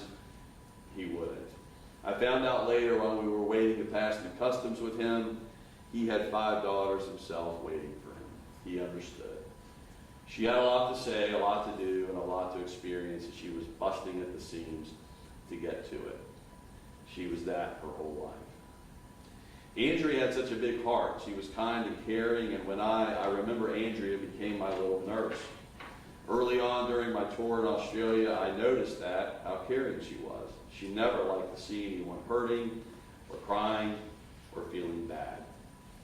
There's no one, human or critter, as she would call animals. If someone or something was feeling bad or sad, Andrea was sad. She would always be there first, the first one there to comfort her, to comfort whoever it was. Now I admit to possibly overdoing it a little bit, but days in the outback can be very boring. To hold off that boredom, I'd sometimes come home with an outback bump, bruise, scrape, to be medically attended to by my special nurse, Andrea. Even though there was one person in my family, my wife, who thought I might be over-exaggerating the seriousness of some of these wounds, Andrea never did. She always took one as serious, and before I knew it, I would be sitting in front of the TV watching a video with a cool drink in my hand and a snack in my mouth. She would check my temperature, my blood pressure, hearing, sight, and the amount of soda left in my can. When Andrea was taking care of me, the pain would just melt away, and I would be smiling. She would always be smiling. My wife would be giving me the look, which always was accompanied by a side shake of the head. Andrea was exceptionally smart, common sense-wise. When she was 8 or 9, the girls were getting up in the mornings and rushing off to school without making their beds, and that was unacceptable. I gathered the girls together. I told them if they didn't pick up the pace in the mornings, they would have to go to bed earlier so they could get up earlier in the morning to make their beds before leaving school. Andrea's solution, she made her bed with the pillows on top of the bedspread and then used the spare blanket from the closet to cover herself up. In the morning, she was 5 to 10 minutes ahead of her sister. Problem solved. Another time, I took Andrea to a command picnic so she could play with some friends. The picnic just began when the only basketball at the picnic fell down a tight concrete piston shaft. That shaft belonged to a World War II era underground armory. No one could reach the ball that fell about 10 feet down. Someone was willing to actually turn their small son upside down and lower him through the 20 by 20 inch shaft to grab the ball when from outside the small crowd of adults that gathered, Andrea's voice saying, "Fill it with water," using the fire hose over there. All of the adults stopped and looked at each other and simultaneously acknowledged that was the solution. It worked, and Andrea just shrugged her shoulders and went back to playing with her friends like nothing unusual had happened. Loyalty was one of Andrea's most enduring qualities. When she was your friend, you could count on her. It just didn't matter what happened. She would be there for you. I remember how Andrea would stand by a friend. Amber and Andrea, my 2 youngest daughters, were very close. And maybe it was the fact they were sisters, or maybe it was because they were so close in age. Whatever it was that drew them together was certainly a topic of many a family discussion. Andrea, the funny, was hanging around with someone she shouldn't be. Unfortunately, we were at a loss to solve the problem because that someone was her sister, Amber. While hosting neighbors for snacks at our house, Amber did something bad. I called Amber aside and stood her in front of me. I couldn't help but notice Andrea was standing right next to her, holding her left arm in a consoling way. I remember Amber gave me her defiant look. That look of defiance had been outlawed long before this incident, so I said, you better change that look on your face or else. Andrea began giving Amber advice on how to change her look with no harm. Amber wasn't buying it. Out of the corner of my eye, I see my wife with her hand over her mouth, and our guests hiding their expressions and stifle their snickers with a couple of our throw pillows. I was left with executing the countdown, 10, 9, 8. No change, not even a crack in her face. 7, 6. Come on, Andrea, just change your faces. You can do it, pleaded Andrea. 5, 4. Another glimpse to the side showed our guests, a young couple with no children, are hysterically laughing into the pillows. 3. All of a sudden, a hand from nowhere nimbly raises and brushes Amber's face from side to side and then disappears. Amber's face changed from defiance to surprise as she looked at Andrea. There was a moment of loud silence as everyone gasped while looking at each other. Next came a loud explosion of people rushing in all directions. My oldest daughter ran to her room, slamming the door behind her. My wife rushed past me and headed for the kitchen outside door, and our guests departed together outside the front door, all closing the doors behind them loudly. Left behind in the living room was Amber, Andrea, and me. The two of them stood staring up at me and wondering what next. Andrea declared her face changed. What was I to do? Amber's face did change, and I sucked it up and gave in. I told them they could go outside, but please send your mom, Mike, and Diane back into the house. When Andrea and Amber moved to California, Michelle was living in Washington State. Andrea was the last bird to leave the nest, and she took it upon herself to fly by the house quite often to check up on her mom and dad. I remember how Andrea would routinely come home for visits. When Andrea got married and moved out of the house, sort of, she and Shad didn't want a big wedding. They simply went to the county clerk's office. Afterwards, the new couple stopped by Shad's mom's house and then ours. Andrea was so happy. She really loved him and loved her new life, and moving in with Shad just put her on top of the world. That didn't mean she couldn't come for visits. Of course, that didn't mean she couldn't pop in and say hi, whatever. First, we would hear a key being juggled into the front door lock, and then Andrea would open the front door and toss in a bag of laundry. She would close the door, and then she would do a loud buck, buck. If you didn't know it was her, you might have thought it was a chicken. That was sort of her calling card. Her next move would be to grab her bag and travel through the dining room into the kitchen for a refrigerator inspection.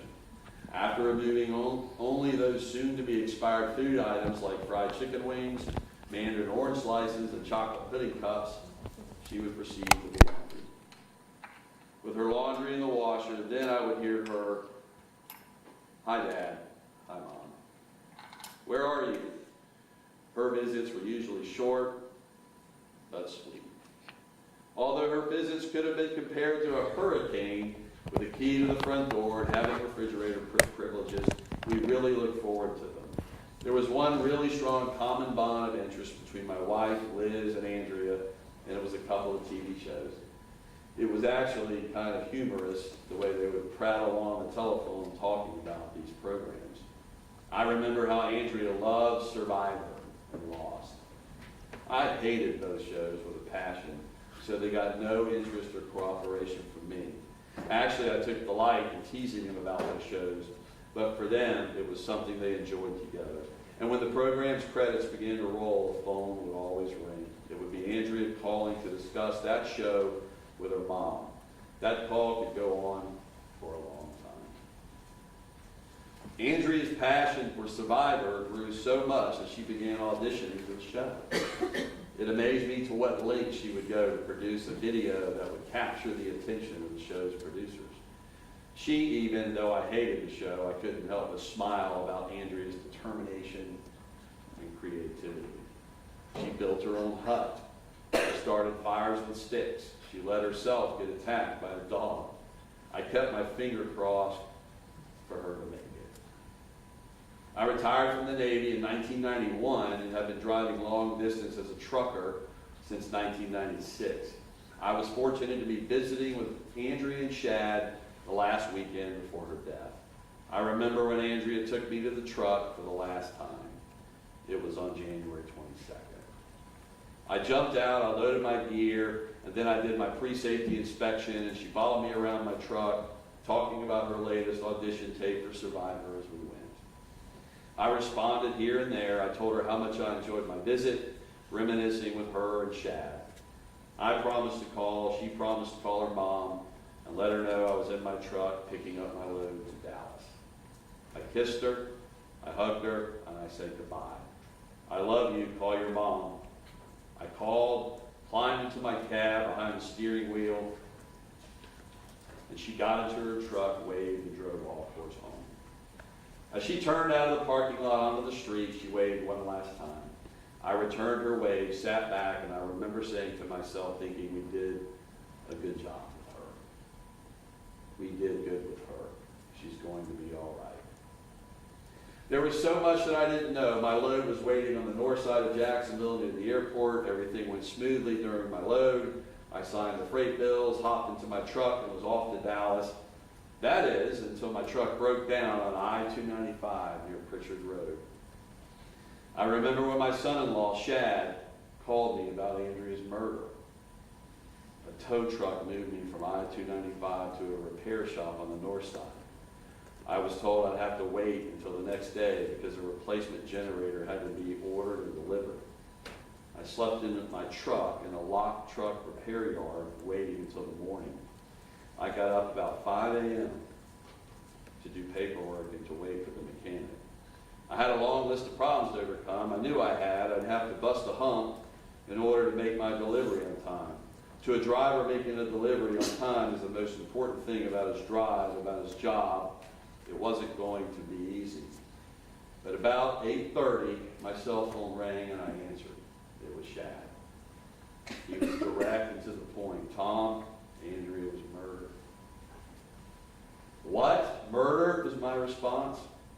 I began thinking to myself, I don't believe it. I can't believe it. My head began filling with questions like, how did this happen? Who did this? Shad kept repeating my name, gradually getting louder. I woke up. The sheriff deputies are here with me now, he went on to say.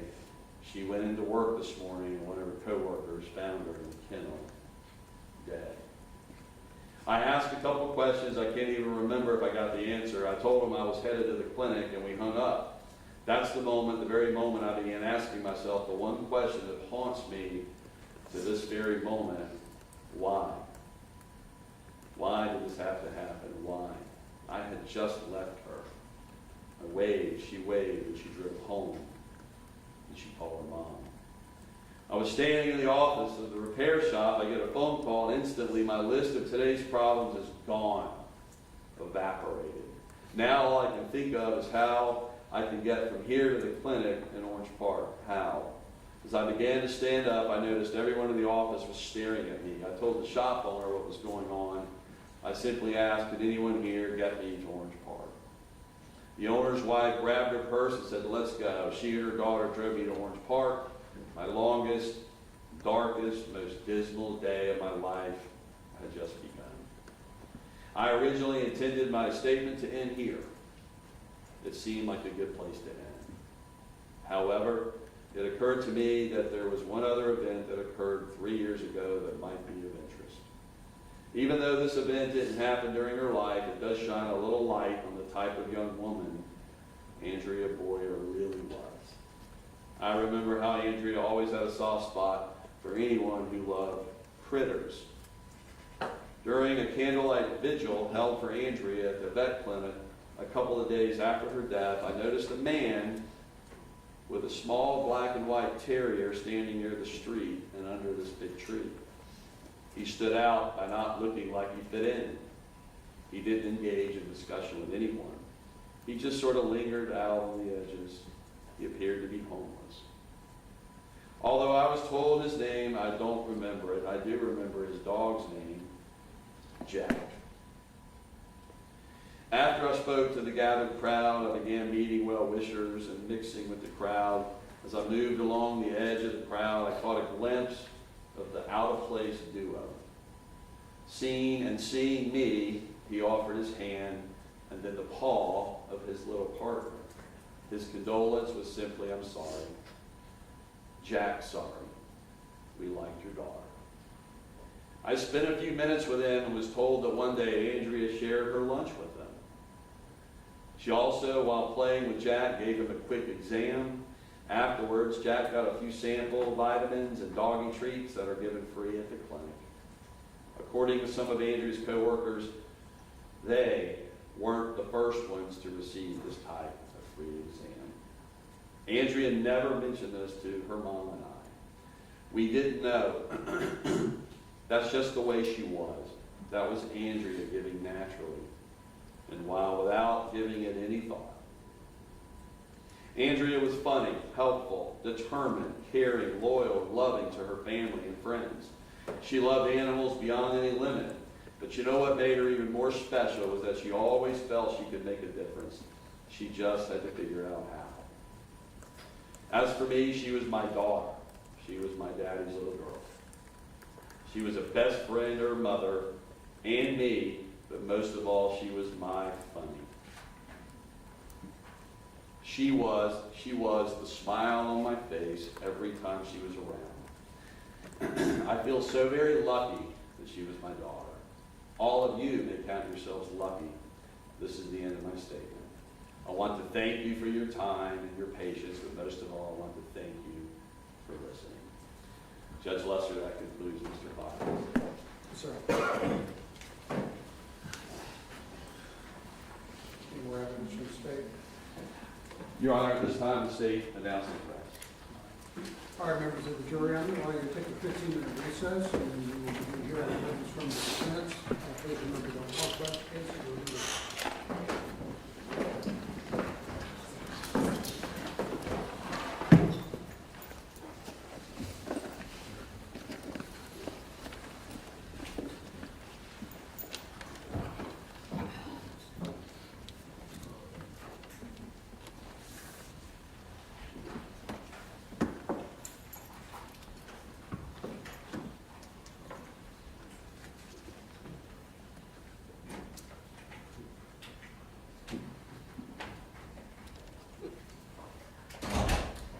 We have defense witness right when we come back. Yes, Your Honor, the order is actually, I need to publish 2 videos which have been stipulated into evidence, it's defense 1 and 2. They are the video deposition, I think it was perpetuated testimony of Betty Daniels, and then followed by Gayla Duhart. The Betty Daniels is about 54 minutes long. The Gayla Duhart is about a little over 12 minutes long. For our record, Your Honor, the state of Florida was present at the perpetuated testimony of the defendant's mother. We agree, of course, that can be played. And then the other videotape of his aunt, Ms. Duhart, the state was not present. We are stipulating to the admissibility purposes. All right, thank you for that record. Yes, sir. All right, Ms. Sammons, I'm thinking that, given the time, we do 54 minutes. I'll have a quick lunch and we'll come back and let you conclude. Yes, sir, and I just need to discuss with Mr. Andes, but I think that we need to put on record some waivers. Right. Judge, I had a discussion with Mr. Skinner last night that we are waiving the mental health litigation. At this time, we have discussed that with Mr. Jackson, and he is in agreement. Sorry, just want to put that on. So, Mr. Jackson, as you've heard, Mr. Hendricks has indicated that the defense will not be presenting any mental health evidence as mitigation for the jury to consider. You had an opportunity to discuss that with your attorneys. I did, sir. Did they answer all the questions that you had? I did, sir. And do you agree with that decision? I did, sir. All right, thank you. All right, 15 minutes. Yes, sir.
All right, please be seated.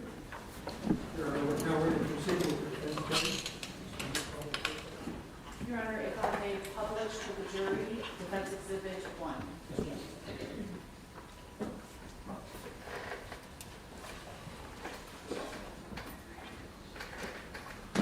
Good morning. We are on the record at 10:06 a.m. Today is Monday, October 1st, 2018. My name is Peter Colucci of Alliance Court Reporting, located at 120 East Avenue, Suite 200 in Rochester, New York. We're at the location of 41 Lakefront Drive in Geneva, New York.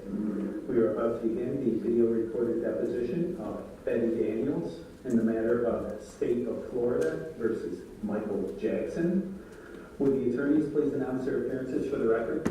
Gonzalo Andos on behalf of Michael Jackson. On the phone. Mr. Skinner, you can announce your appearance. Yes, Daniel, D-A-N-I-E-L, and one is B. Skinner, the Assistant State Attorney in Jacksonville, Florida. The court reporter today is Mary Agnes Drury of Alliance Court Reporting. The witness may be sworn in. Do you solemnly swear or affirm to tell the truth, the whole truth, and nothing but the truth? Yes, ma'am. Thank you. I appreciate it. Thank you. Ma'am, would you state your full name, please?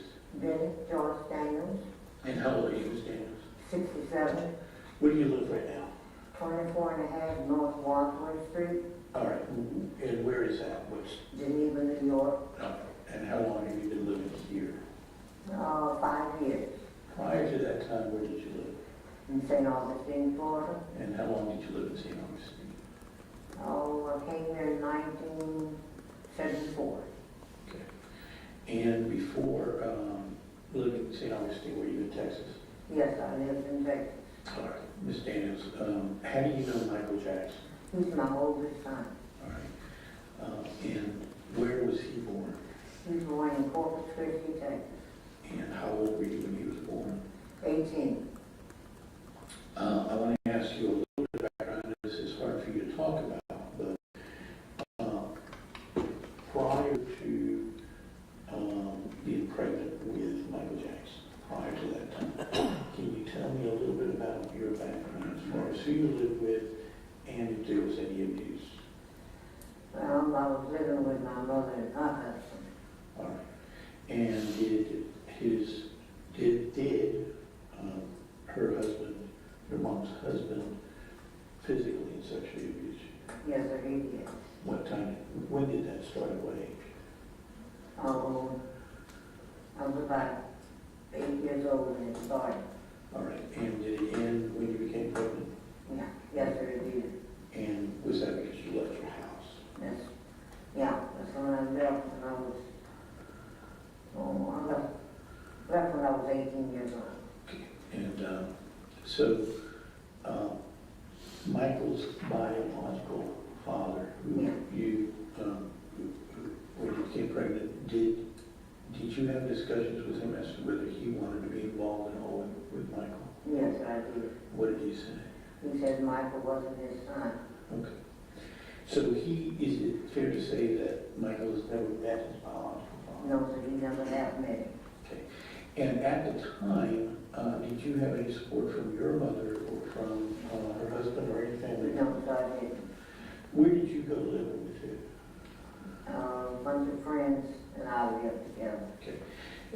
say about your friends, these were older, teenage to 20s? Yeah, yes, And were there a lot of people that used to go, come and go? yes, it was, They weren't always the same people? always the same. Were they always the same? Okay. And approximately how many people were there? Quite a few, And they would also have friends come over? yeah, they did. Now, is it fair to say that people in that home throughout the day and night were doing illegal drugs? Yes, sir, we Drinking were. alcohol? Yes, sir, we was. And was that something that went on daily? That went on every day. Okay. So at this point, you're pregnant. Yes, When you sir. first became pregnant, can you tell me what kind of drugs you were doing? Oh, we did Quaaludes, Christmas trees, and black moth. Okay. And how about marijuana? Plenty of marijuana. Was marijuana, especially throughout, was that something you smoked daily and a lot of? Daily. All right. Could you give me an estimate of approximately how many joints you would smoke? Anywhere from 10 going up With friends, yeah. And you would, and how about drinking? Would you also drink? all the time. What did you drink? I drink, no, I drink rum, and might as well say gin. Okay. Is it fair to say that you would drink just whatever's there? Yeah, whatever was there. Did you drink beer every day? Oh, yeah. Okay. And as far as your friends and whatever, you would share these drugs, and it was Every day. on a daily thing? On a daily basis. Now, were you working back then? Yes, sir, I was. And where were you working? I was a dispatcher for a cab company. I was a bartender and a prostitute. Okay, so you would also prostitute at that Yes, time? I did. Is it fair to say that throughout your pregnancy that you had a lot of stress? Oh, yeah, I did. Did the stress come from, were you having trouble? Dealing with what happened to me. The abuse, Yeah. and also the fact that your family wasn't supporting Wasn't you? no support at all. Your mother didn't believe you when you said that he was No, abusing she did. No one did. you? All right. And that obviously was very upsetting to you. Oh, yeah. This job as a bartender, the prostituting, I'm going to start the question again.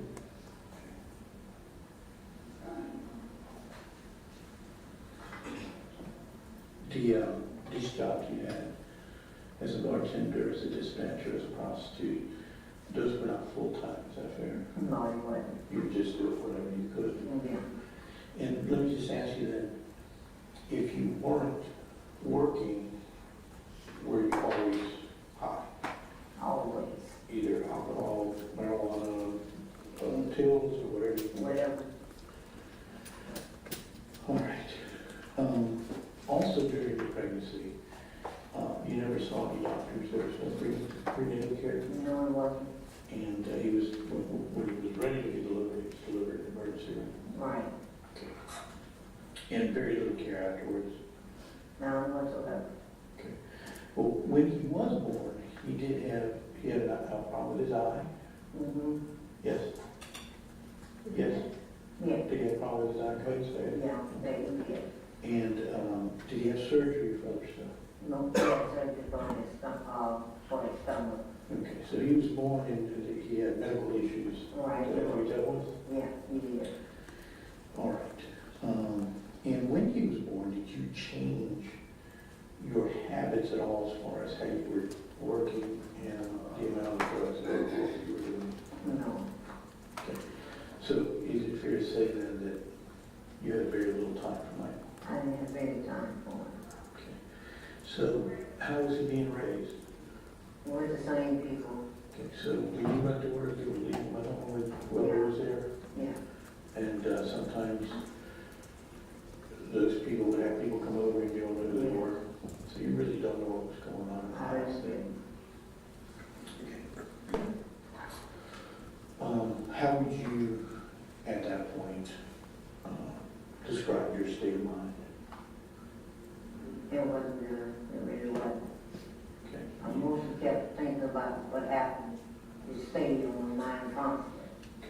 so at that point, you had one child that you were not taking care of. No, I wasn't. Okay. Now, this was still in Texas, Yes. living with the same people, Yes. and did you become pregnant again during that time? Yes, I did. And who was that with? Vanessa. All right, that's your oldest That's child. my oldest daughter. Now, Vanessa, was she totally raised by her father? Yes, she was. So you never, you were pregnant with her and delivered her, but you never were a mother to her? No, I wasn't. But that also caused stress and gave you less time to work and of course stay with Michael, is that fair? Okay. And then did you have another child after that? Yes, I did. And who was that? His name is Creon. Is that a boy? Yes, sir, he is. Right. And who was Creon raised by? My aunt. Your aunt. So you also did not raise him? Yeah, I did raise him. But you were still in Texas then? Yes, sir, I was. With Michael, not being able to give him any care? No, I didn't. And you really don't know what other people were doing? No, I don't know. Now, then at some point, did you decide to leave Michael with his aunt Gail Newhart? Right. Would he have been about 3 to 4 years old? Yes, yes, sir. 3 to 4. And what did you do? Did you come to Florida? Yeah, that's when I moved to Florida. Okay. And in Florida, you would have been living with a gentleman named what? I was in Florida, I was in with a guy named Sia. Okay. And did you have another daughter at that point named Yes, I did. Portia? And I took her with me. Okay. So you kept her and you left Michael in Texas? Yes, sir, I did. Now, would you have left him in Texas for about 3 years? Yes, sir, I did. During those 3 years, did you ever call him? No, we didn't have any contact at all. You didn't call him, you didn't talk to him? No, you I didn't. Nothing at all? And was it your understanding that he was being left with certain people, specifically a woman named Violet and another friend of hers, and a lot of other people? Right. Okay. Okay, what about now? Mic check 1 2 1 2. Mic check 1 2.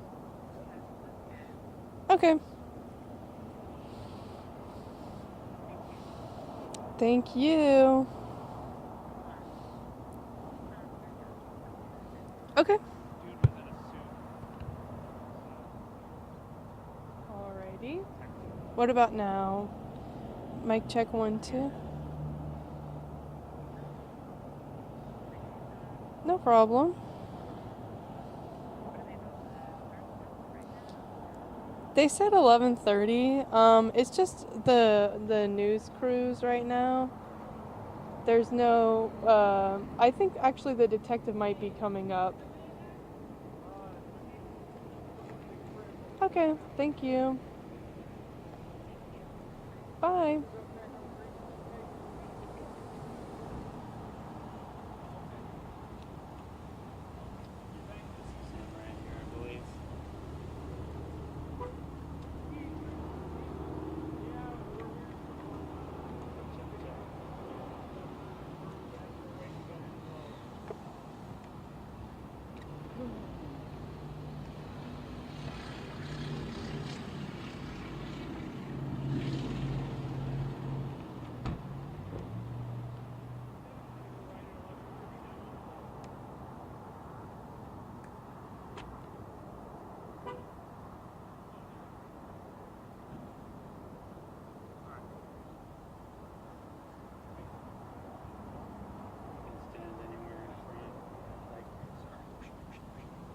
Oh, I'll take that for you. All right.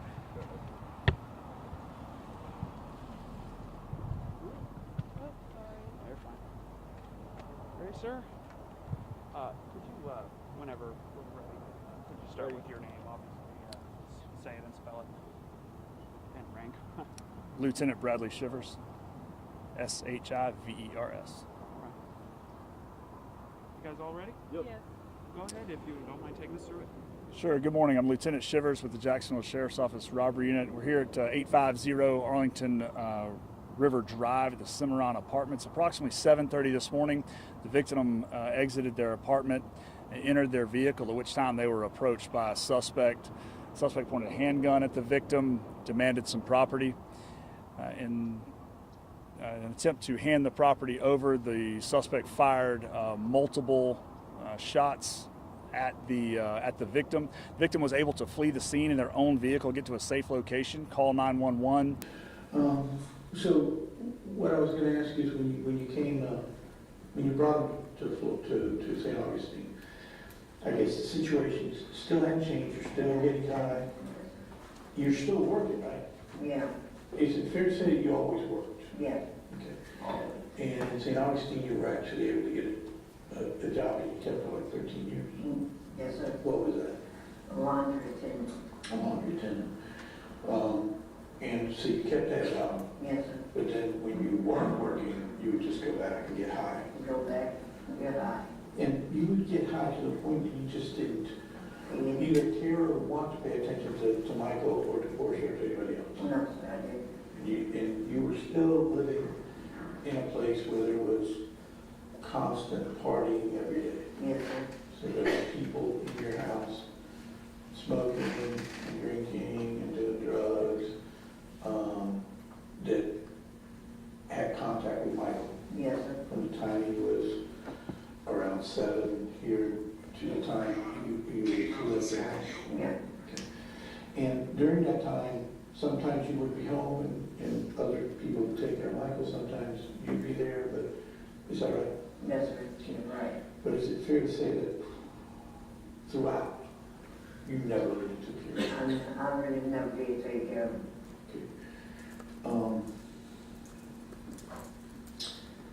Okay.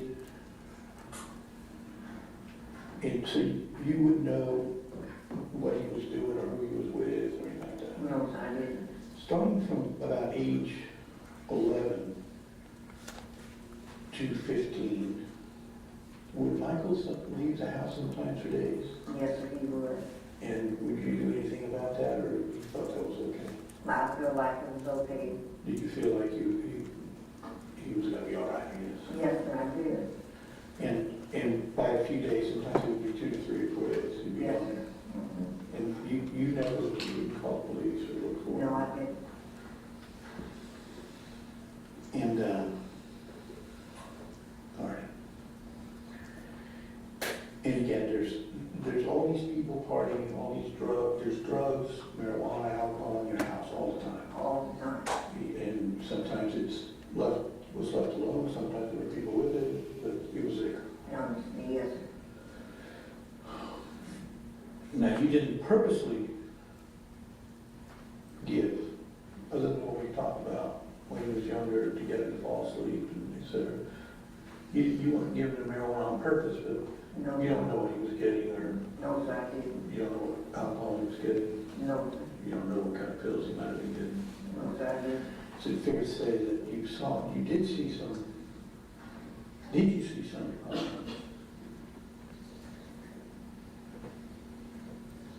Did you see some things in him that led you to believe, or possibly afterwards led you to believe, that he might have been doing drugs such as, Yeah. what was that?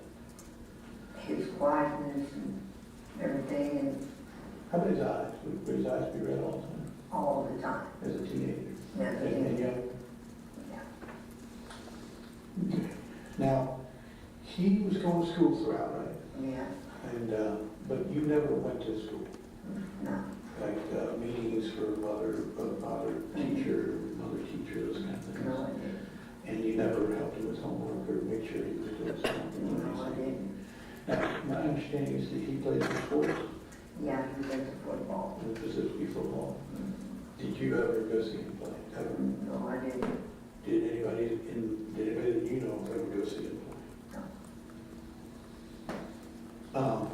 As he got older, when he became like 11 years old, and as he got older, did you find that he was becoming more depressed Yeah, I did. and having trouble sleeping Right. and isolated? Yeah. He would go to his room and not talk to anybody. later on, as he, right before he left home, did he leave home at 15? Yes, sir, he did. Right before he left home. Did he totally stop interacting with y'all? Right, he did. And he just didn't care about football or school or anything else? He lost interest. Lost interest in everything? Everything. Now, at some point while you were living there in St. Augustine, there were a lot of people living in your house, in and out, and that kind of stuff. You met a man named C.L. Daniels. Right. And you were married? Yeah, I married him. And how did Michael get along with C.L.? He didn't get along with him at all. In fact, he hated him, right? Yeah. And C.L. hated Michael. Yes, he did. He treated him badly? Oh, yeah. Really bad? Yeah. And is it fair to say that C.L. was a violent man? He was. He was scary? Yes, he was. Okay. Would he beat you? Oh, yeah.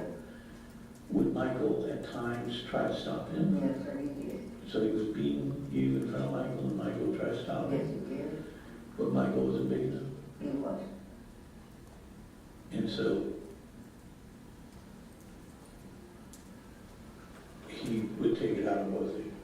He would take it out of both of us. Okay. Was there a time when he was 15 that he just left?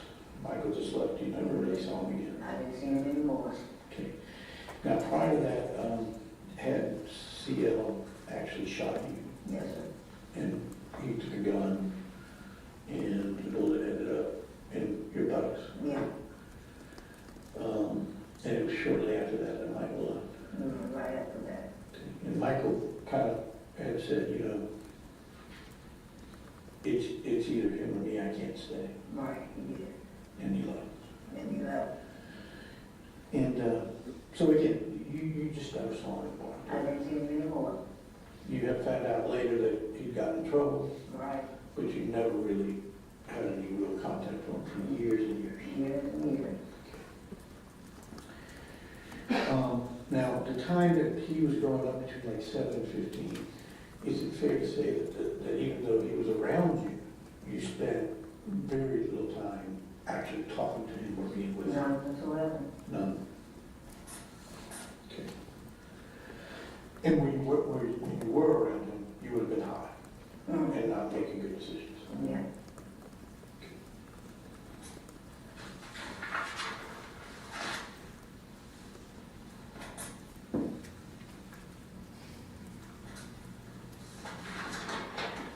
The neighborhood that y'all grew up in, or that Michael grew up in, when he was in St. Augustine, once he became older, like 7 years old at the time he was 15, how would you describe that neighborhood?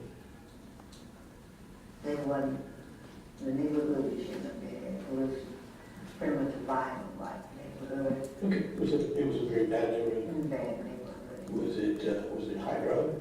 High drugs. A lot of violence? A lot of violence. Okay. And that's how you grew up? Yeah. In the streets up there sometimes? Yeah. Mm-hmm. Okay. Also, did you ever see any indication that Michael was feeling bad about any racism against him? Oh, yeah. Was St. Augustine predominantly white back then? Very few black people? Oh, yeah. Okay. And did Michael talk to you about that? No, he wouldn't feel we could feel it. And it was just the way. Did you see some? Quite a bit. Quite a bit. He was not treated the same as others? No.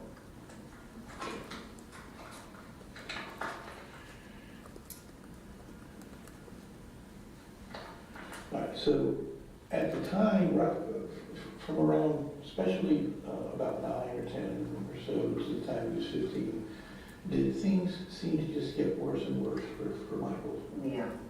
And that would include the nightmares and the trouble sleeping? Oh, yeah. That would include the not caring about anything, being withdrawn, being isolated? I'm sorry, yes? Yes, you need to answer out loud. Yeah. Yes. When you said that he would stay out for days sometimes when he was between like 12 or 11 through 15, Do you have no idea where he went or what he was doing? No, I didn't.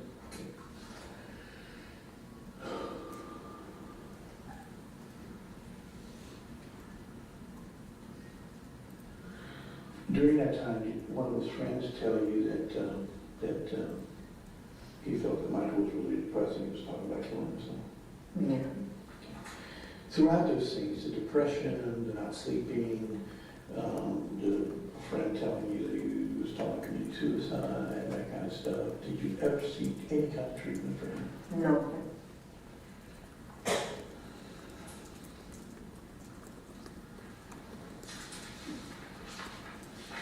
Once you left at 15, you don't know where he went or what he was doing? No, I didn't. And you never provided him any support after that? No.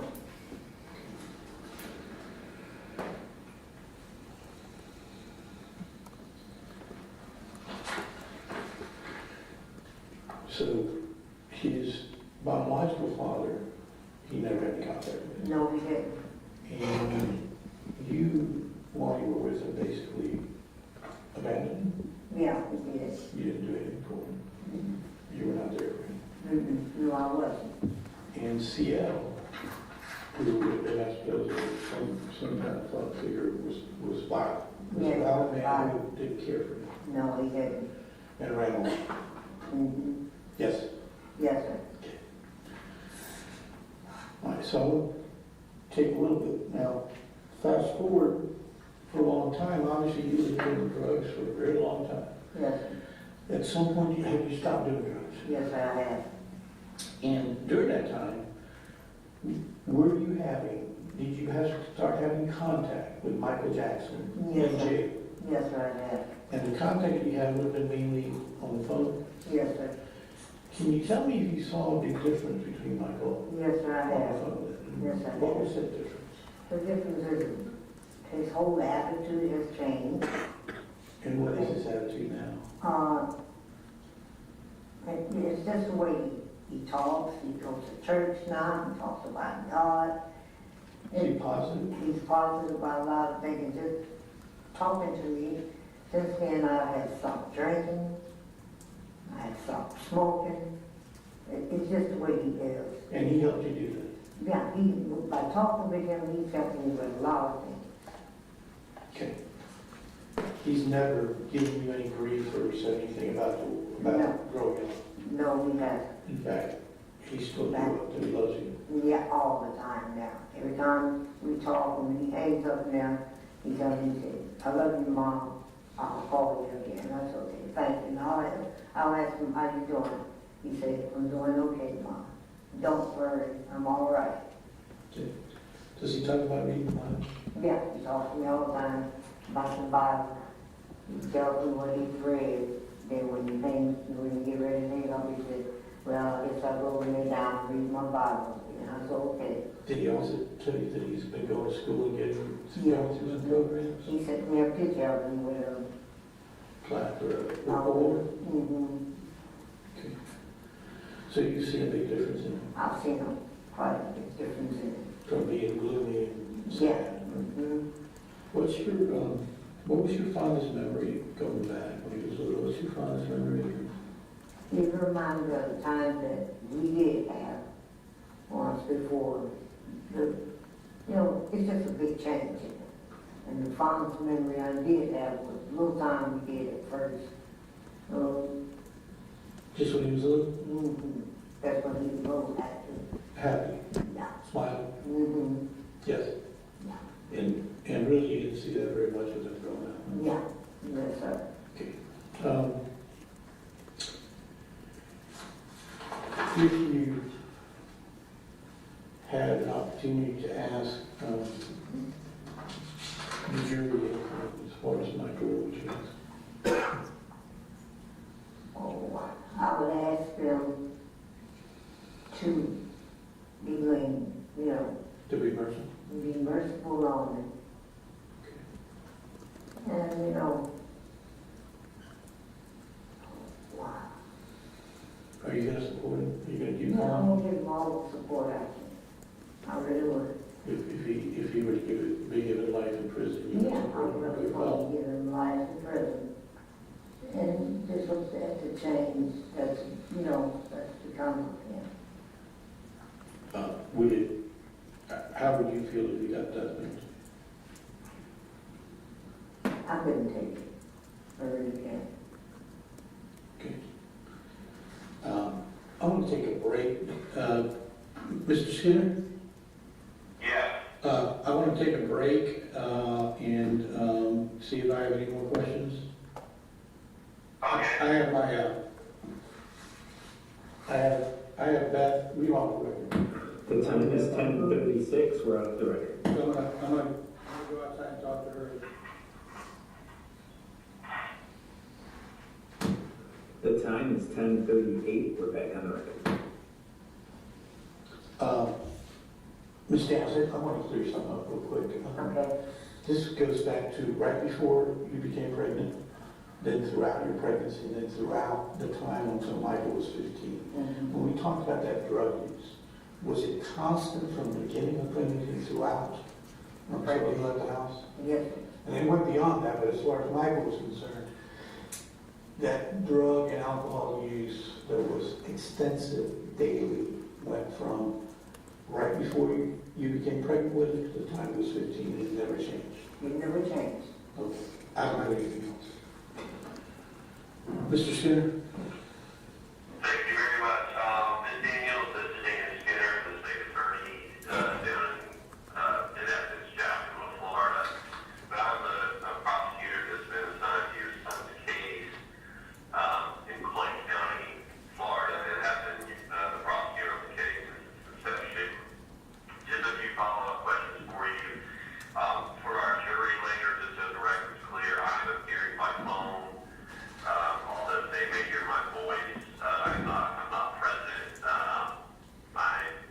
The defense, and I thank the defense for allowing us to appear by phone, and saves taxpayer dollars as well. So I'm appearing by phone. If you don't understand the question, just say so, and I would ask you to pause for about a half a second after the question, just to make sure that I've completed the question, that the court reporter can type down everything that I'm saying, and most importantly also that the jury can hear my question and your response. Okay, Dan? Yes, sir. Thank you. I missed your street name in Geneva, New York. What was the name of the street? 24.5 North Wadsworth Street. Okay, can you spell that for me?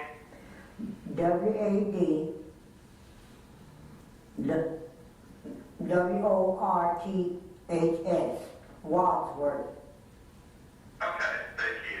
And Ms. Daniels, can you tell me when you moved to New York? I've been here now, I moved here in 1983, something like that. Okay. I know you mentioned you've been in Geneva for 5 years, so where were you prior to being in Geneva, New York? I was living in St. Augustine, Florida. Okay. Well, my question is that you moved to New York approximately 2013, is that correct? Yeah, Okay. And had you been living in New York only in the town of Geneva, or had you lived other places in New York? no, I lived in St. Augustine, Florida, besides New York. Okay. But what I'm saying is once you arrived in New York, have you only lived in Geneva? Yeah, that's the only one. All right. And what led you to pick Geneva? The guy that I'm going with lives in Geneva. All right. Can I have his name, please? His name is Robert Robinson. And how did you meet Mr. Robinson? He was living in St. Augustine, Florida as well. All right. And what led him up to Geneva, New York? His mother lives here. His family also lives here. Okay. Are you married to him? No, sir, I'm not. All right. Number of it. When you told us that Michael Jackson's father did not believe that Michael Jackson was his son, did you try to get him to take some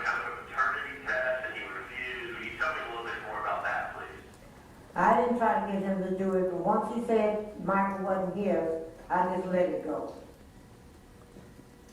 Okay. And if you don't mind me just to be certain, are you certain that Mr. Jackson is his son? Yes, I'm certain. At the time that Mr. Jackson was born, were you engaging in the act of prostitution at that time? No, I wasn't. Okay. When did the prostitution start, ma'am? After my son was born. All right. And Michael Jackson, he's your oldest He's my old, son, is that correct? yes, sir, he is. All right. And then how many children did you say you had after he was born? I had 3 more after he was born. All right. And were you engaging in prostitution while those children were born, the other 3?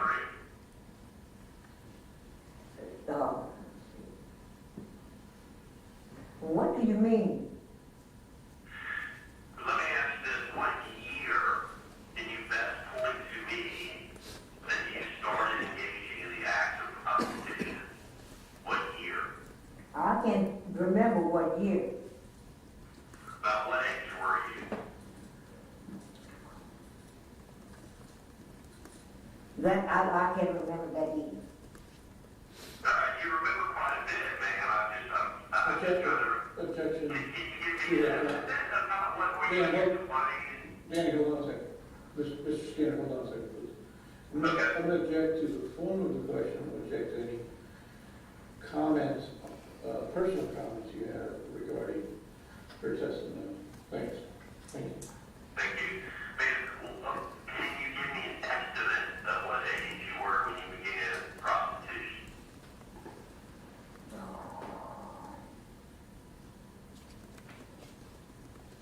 I was probably in my 20s. All right. And can you give me the ages of your give me Michael's, can you give me the ages of your other 3 children?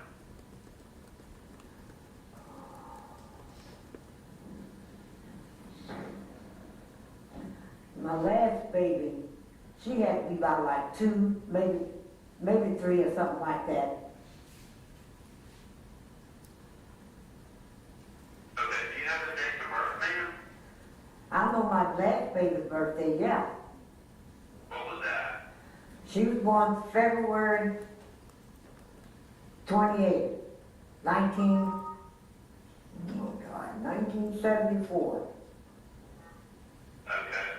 And on February 28th of 1974, how old would you have been, approximately? I was born in 51, so you can take it from there. All right, what's your date of birth? Mine is August the 30th, 1951. Okay. So if August 30th, 1971, you would have been 20. In 1974, you would have been about 22, is that correct? Just about. All right, and that was your last child that was born? Yes, sir. All right. And the 2 in between your youngest and Mr. Jackson, do you know what year they were born? They was born in the 70s also. Mike was born in 69. And the next one was born in 71. And the other was born in 72, and Portia was born in 74. Okay, all right, then, thank you for clarifying. Regarding the drugs, ma'am, that you used, I understood that you said you used Quaaludes, is that correct? Yes, sir. And the second one was, did I hear you correct to say Christmas trees? Yes, sir. Could you explain what that is? I don't know what it was. I can't really explain what it is. I mean, can you tell me how big your deal? I was high, that's all I know. Okay, you don't know if it was like an upper or a downer, you know whether it was, let me ask you this, how did you take Christmas trees? Was it a pill form? It's a pill form. Okay, you remember the color of it? Green and white. Alright, and the third one, I think you said was black molly? It was black. Yeah, it was black. Okay, and what kind of I have no idea what it was. He just get high off of it, that's all I know. Okay, so at the time you were just taking whatever was available to you, is that safe to say? Yeah, it's safe to say. All right. And Ms. Daniels, am I correct if I asked you that you knew that drug use at the time was wrong? I guess so. Did you know it was illegal at the time? No, I didn't. All right. And then I heard you say that you drank all the time. Is that including when you were on the narcotics? Yes, sir, it was. All right. When you got pregnant with Mr. Jackson, did you try to limit your use of either narcotics or the alcohol during your pregnancy with Mr. Jackson? No, I didn't. That changed your habits in no way whatsoever? No, I didn't. Okay. When you were using these narcotics, and once Mr. Jackson was born, did it ever decrease, that is, the use of these narcotics or the alcohol? No, I didn't. All right. Did you ever talk to Mr. Jackson throughout his childhood and advise him that the use of these narcotics and alcohol that he saw you using was wrong? No, I Tell didn't. him that. No, I didn't. Did you ever advise him not himself to use narcotics or alcohol during his use? No, sir, I didn't. Okay. And you'll have to forgive me, you said he was born with some medical issues, and I kind of broke up as we were on the phone. Will you tell me again what the medical issues were? He had problems with his eyes, and he had something wrong with his stomach. They had to do surgery on it. He can't drink milk. He has to drink lactate milk, whatever you want to call it. He can't drink straight milk. When you said there was something wrong with his eye, can you tell me what that was?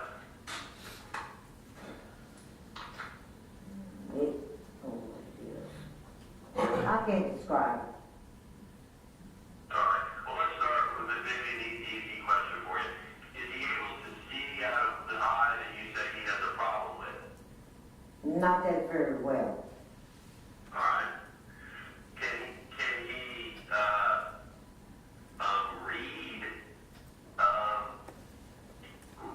read with his eye problem? Did you know whether he was able to read as a child? No, I don't. Did he ever fail a grade? I really don't know it. And I can't really tell you because I didn't pay that much attention to it. No, I understand that, but you don't know whether he was put back into it and had to repeat a grade during his childhood? No, I sure don't. All right. The jobs that you said you maintained, one you said was a dispatcher. Did I hear you say at a gas company? No, I didn't. What was the dispatcher? What company was that? I worked at a cab company. Oh, cab. Thank you for clarifying. I didn't catch that. And how long were you a dispatcher at a cab company? For about 5 years. All right, and you maintained that job consistently for 5 consecutive straight years? Yes, sir. And then the bartender job, was that a second job, or is it a job that you had at another time? I had it right along with that. All right, and how long were you a bartender? I was a bartender for 3 years. And again, the same question, you maintained that job for consecutive years? Yes, sir, I did. All right, never had any problems at work? No, I didn't. You never were disciplined for drug use or coming in late, anything like that? No, because they didn't know I was using drugs. All right, you kept that from them, is that correct? That's right. Did you keep your drug use from your child, Mr. Jackson, or your children? Yeah, they didn't know. Okay.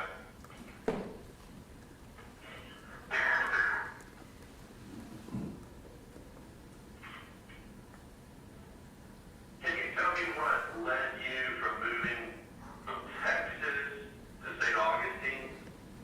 Yeah, I can tell you. That Augustine, that I came to St. Augustine with, I was engaged to him. But before we could get married, he died. Okay, once after you moved to St. Augustine, you passed? Yes, sir. Okay.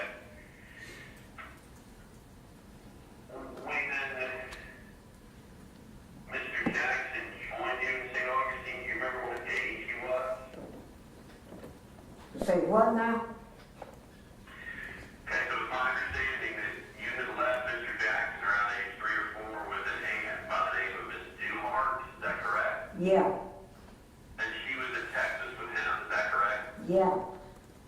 At what age did Miss Jackson join you in St. Augustine, Florida? The same year she gave him to me. I know, what age was he? Do you remember? I don't know. I can't remember. I brought him the same time I moved to St. Augustine. I brought him with me. Oh, okay, okay, that's my understanding, I misunderstood that.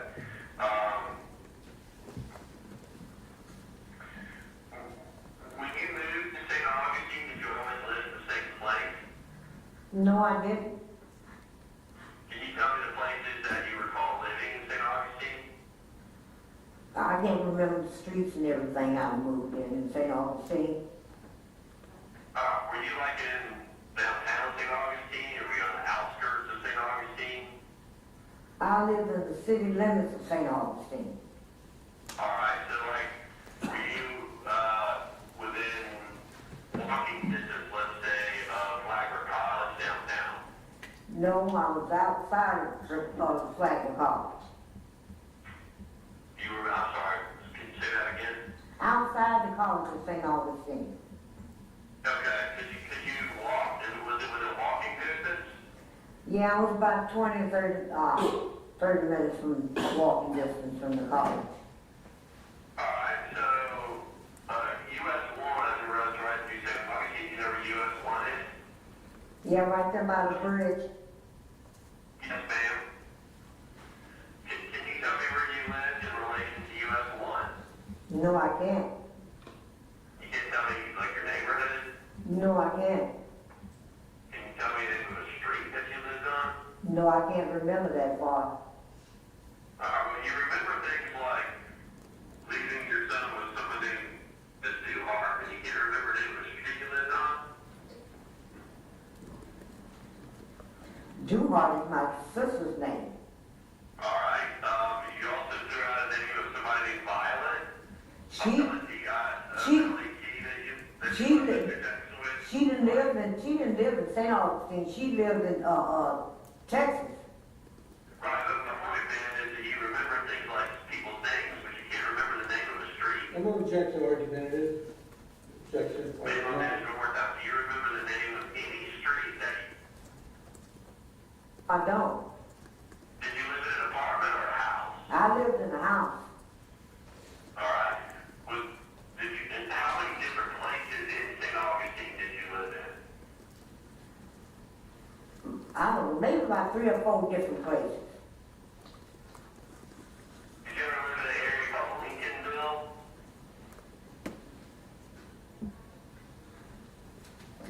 I believe so, I'm not quite sure. Alright. Now, when you got to St. Augustine, you told us you became a laundry attendant, is that correct? Yeah, And you maintained that job for 13 years, is that correct? yeah, I believe so. Did you ever have any problems with that employment? Did they have to lay you off? Asked to depart, or you ever? No, I didn't, that's when I started having my seizures. I'm sorry, that's when you started to what? Having seizures. Oh, you had seizures, okay. Is that when you had to leave that job? Yes. Okay. Were you still taking drugs when you were having seizures? Only drugs I was taking was the drugs that they gave me for my seizures. Okay, did the other drug you stopped using them? No, I just started, not as many, but I was taking some right along with the medication they gave me. Okay. When you said Mr. Jackson was going to school, and then obviously what schools did he go to? He, let's see, Murray and St. Augustine High. Okay. Did he play football both? Not that I remember. Only one I remember, if I'm right, it was St. Augustine High. Okay. Did you say Mr. Jackson left home at age 15? Did he also leave school at age 15, or did he continue going to school? He didn't continue to go to school. He did not continue? No, he didn't. Said he lost interest in everything? He said he lost interest in football, school, and everything?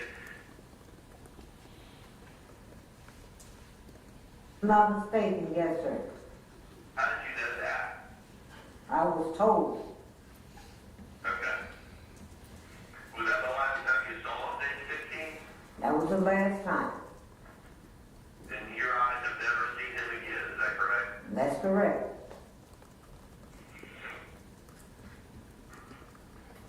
The incident where C.L. Daniels shot you with a firearm, do you know what year that happened? No, sir, I don't, because it happened a good while ago. Okay, do you remember about what age you were?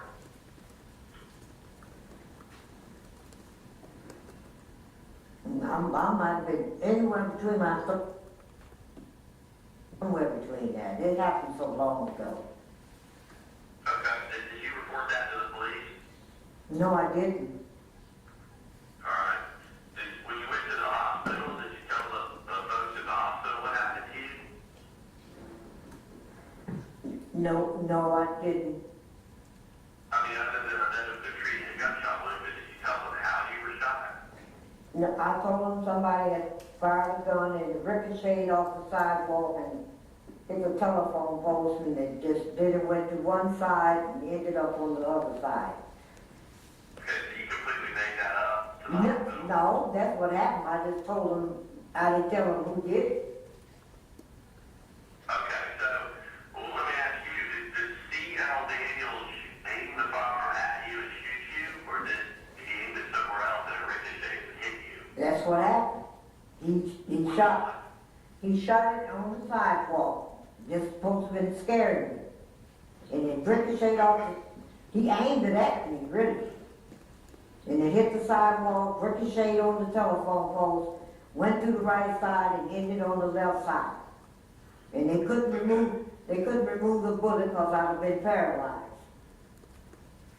Did you tell the hospital that he aimed the gun at you? Whatever, I don't know.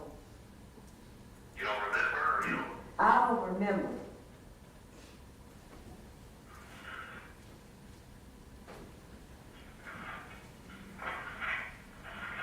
Who would you tell us, Ms. Daniels, had the most influence on Michael Jackson's life?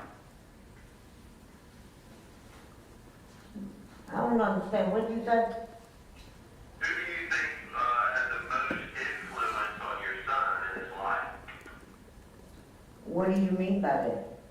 Like, who do you think probably had more influence over him as a parental figure, not yourself? Would that be your sister, Ms. Duhart?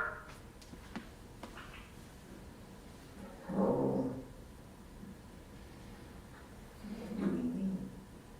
You just need to listen. If you can answer, answer. If you can't, can't. I You don't have any idea who had any kind of influence over him in his life? no, I don't. Okay. I don't have anything further. Thanks, Johnson. All right, I have two very quick follow-ups. Back on how many drugs you were taking and what kind of job you did as a mother. How do you feel today about that? Does that make you feel good or bad? It makes me feel bad. Okay. And Mr. Skinner had asked you about, you gave him advice about right or wrong. Is it fair to say that you never gave him any advice about anything? I didn't. I never gave him any. You didn't discipline him, you didn't give him any upbringing, anything to help him You know what? That just wasn't a good month. I don't have anything else. All right, You got it, there's a recording. Our members of the jury, I'm going to let you take your break for lunch. Please be back at 1:15. Remember, the talking, the research, the meeting, okay?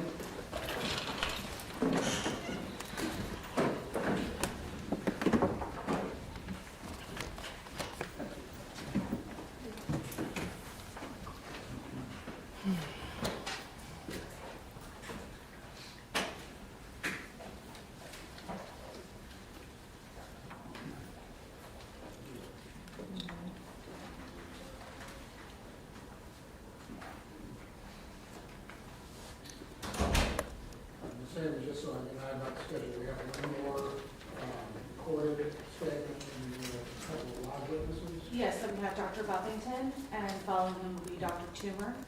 Following Dr. Toomer will be Patty Atkinson or Ron McAndrews, depending on scheduling. And I believe that that will conclude our evidence. So, 1:15.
Please be seated. Seems we're ready to continue the defense case. Yes, sir.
Back and please be seated. We continue with the defense case.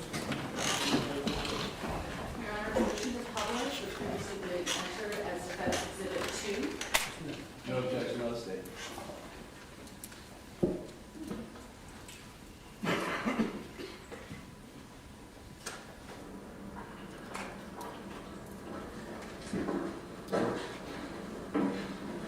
All right, good evening.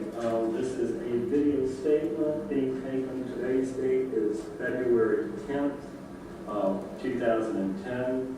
This is in the case of State of Florida versus Michael Jackson, case number 2007-293 CF in the Circuit Court of Clay County. I'm present with this very nice lady who has invited me into her household, Ms. Duhart. Ma'am, would you state your full name, please? My name is Gayla DeWar. All right, Ms. Duhart, you live in Corpus Christi, Texas. That's correct. And we are present in Corpus Christi, Texas, in your home. Is that correct? That's correct. Now, do you know Michael Jackson? Yes, I do. How do you know Michael Jackson? My name And did Michael Jackson, was he born here on December 24th, 1969 in Corpus Christi? Yes, he was. And before we go any further, I am videotaping this statement. You're aware that I'm videotaping it, is that correct? That's correct. When you state that Michael is your nephew, that would mean that you were related to one of his relatives. Who is that, please? His mom. His mother being Betty Daniels Yes, of St. Augustine, Florida. that's correct. Now, Mr. Hart, were you born here in Corpus Christi? Yes, I was. And Michael was born here? Yes. He lived here until how old? She was about 7. And what were his living circumstances when he lived here? Where did he live? His mother left him here with some friends of hers that turned out not to be very nice people. Was that over in the projects on the side? That's in the Hillcrest area too? No, that's considered the north side. North side. Apologize. Thank you for correcting me. When you say his mother left him with some friends or some people, would this be a lady by the name of Violet and her granddaughter Pam? Yes. And these were friends of his mother's? Supposedly. Where was his mom? She left. That is when she moved to Florida. Safe to say she had a pretty full plate in her life, is that correct? Yes. She was having a hard time taking care of Michael. Probably. His father, a guy by the name of Long Schuler, has he ever made an appearance in Michael's life as a parent?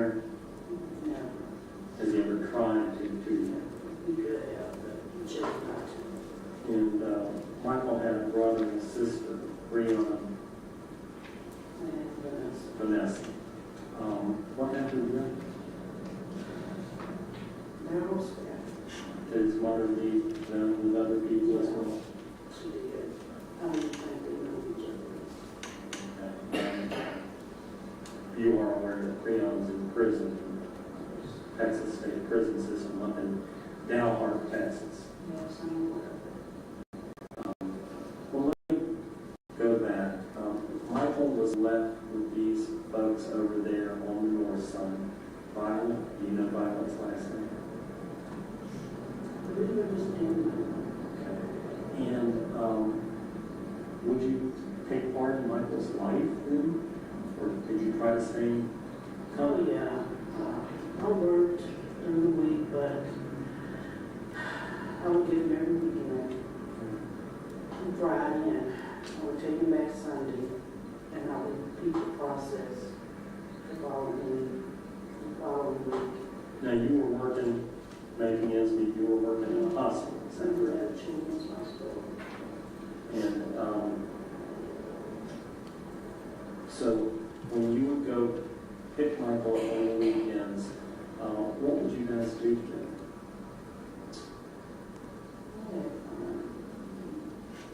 Go to the park, you know, the outdoors. What sort of child was Michael? Michael actually loved the child. He was a good kid. Just didn't have a lot of stability in his life. So I tried to make up for that.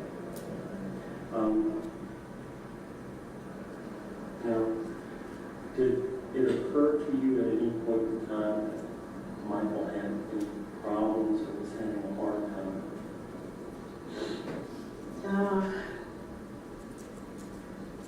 I had started noticing some changes in his behavior. How old was he at this point in time? He was about 6. When you said changes in his behavior, what was going on? He would talk to himself. Another time he tried to set my partner on fire. And it was just, he just wasn't happy-go-lucky child, I believe. And this was after his mother had left him. And did you try to find out what was wrong with him? When I went to pick him up, I told him that Keep it listen, please, it's hard to listen. one weekend when I went to pick him up, I told him that we needed to have a talk. And I sat him down. I asked him what was going on, and he said nothing. And I told him that we'll sit here all day until he tells me what's the matter. And just like I'm sitting here next to you, he just blurted out that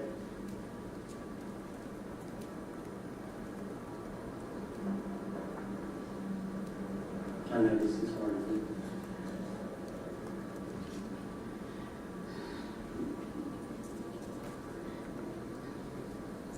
that those ladies,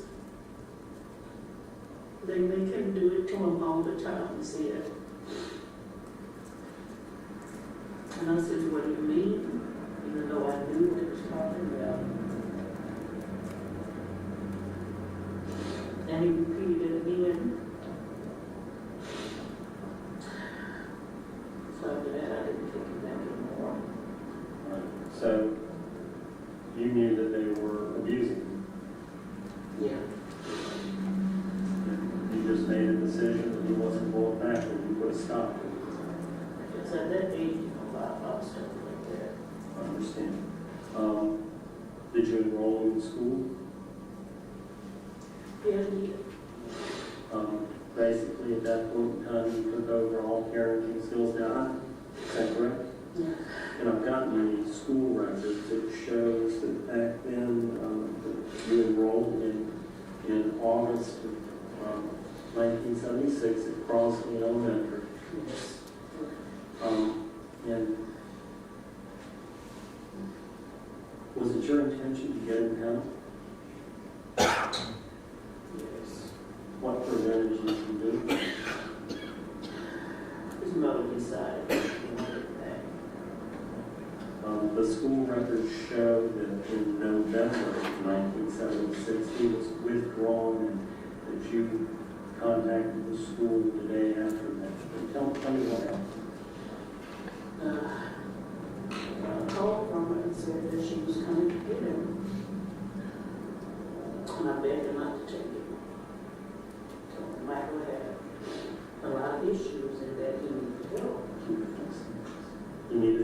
needed help. And what? And she said, well, he's my son, he's supposed to be here with me. But I knew once she took him that he was not going to get the help that he needed. And I couldn't stop her from taking him. You know, it was his son. He didn't want to go. Did you even contemplate legal action? I did. Every time I couldn't afford it. So I tried to reason with her. I really begged her to let him stay with me. You said Michael didn't want to go. He didn't want to go. When she took him She took him. to Florida. Yes. Now, did you maintain contact with him? Periodically he would call me. I asked her to at least let him call me and keep in touch with him because he was such a big part of my life. At that time I was single. I didn't have any children of my own. Yes, sir. So yeah, he would call me from time to time. And did you stay in touch with him as the years went on? I did. Few brought between. How would you stay in touch with him? Did you send him money, write letters? He was writing me, and yes, I would send him money when I had it. Now, Mr. Hart, prior to us actually beginning this videotape statement, you and I went over this document, which is pretty much a timeline of Michael's history, his life. You remember going over that? And it includes the abuse and the time that he lived with you. Is this a fair and accurate representation of his life history? Yes, it is. Thank you very much. And I'll have you initial this or sign the back of it so that it's able to authenticate it.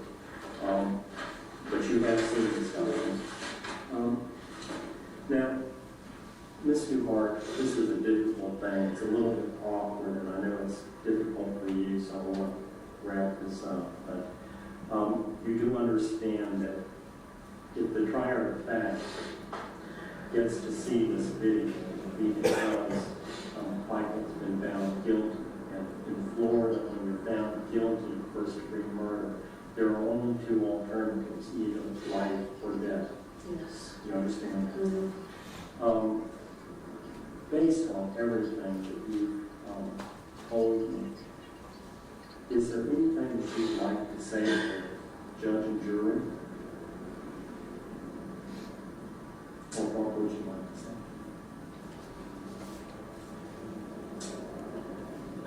I would like to tell them that Michael really was a good kid, and I believe he still is. He just had a lot of issues and problems that were never dealt with.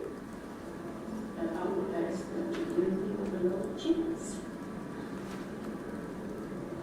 Like I said, he wasn't just my nephew, he was like my son. And he would always tell me I should have been his mother.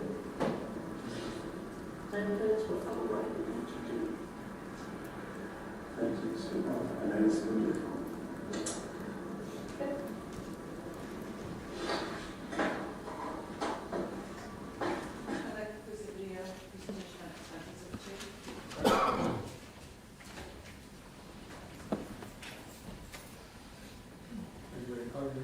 Yes, sir, if I just may pull up for a moment my exhibit. Sure.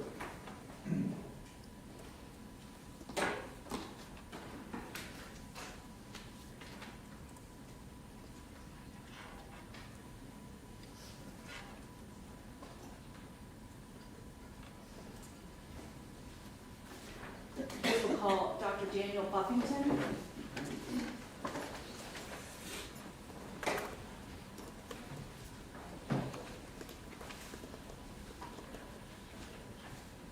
Do you swear to tell the truth in this proceeding, so help you God? I do.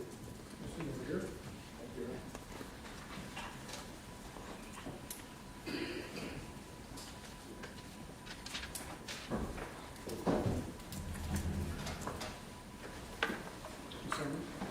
Thank you. Dr. Buffington, can you introduce yourself to the jury? Yes, my name is Dr. Daniel Buffington, and I'm a clinical pharmacologist and toxicologist from Tampa, Florida. And how long have you been a clinical toxicologist? Over 35 years. And do you primarily work in the forensic setting, or do you also have a clinical practice? Clinical practice. I work with the University of South Florida's Colleges of Medicine and Pharmacy, and also have a specialty practice in the Tampa, Florida area called Clinical Pharmacology Services. We work with patients who are on high-risk medications, chronic drug therapies, substances of abuse, therapeutic drug monitoring, a wide variety of services.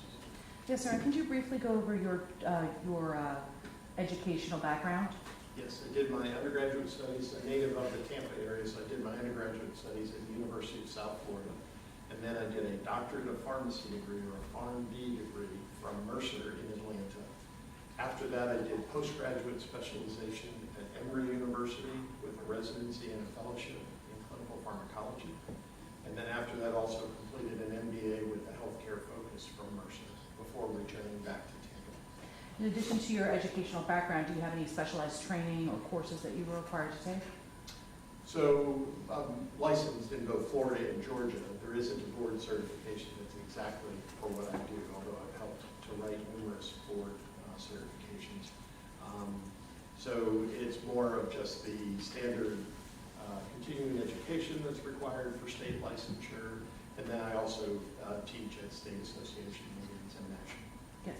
And how long have you been practicing in this field? For approximately 36 years. And have you ever testified as an expert witness before? Numerous times. Can you approximate how many? At this point, over 250 to 300 sometimes. And it's in Florida as well as other states. As well as federally?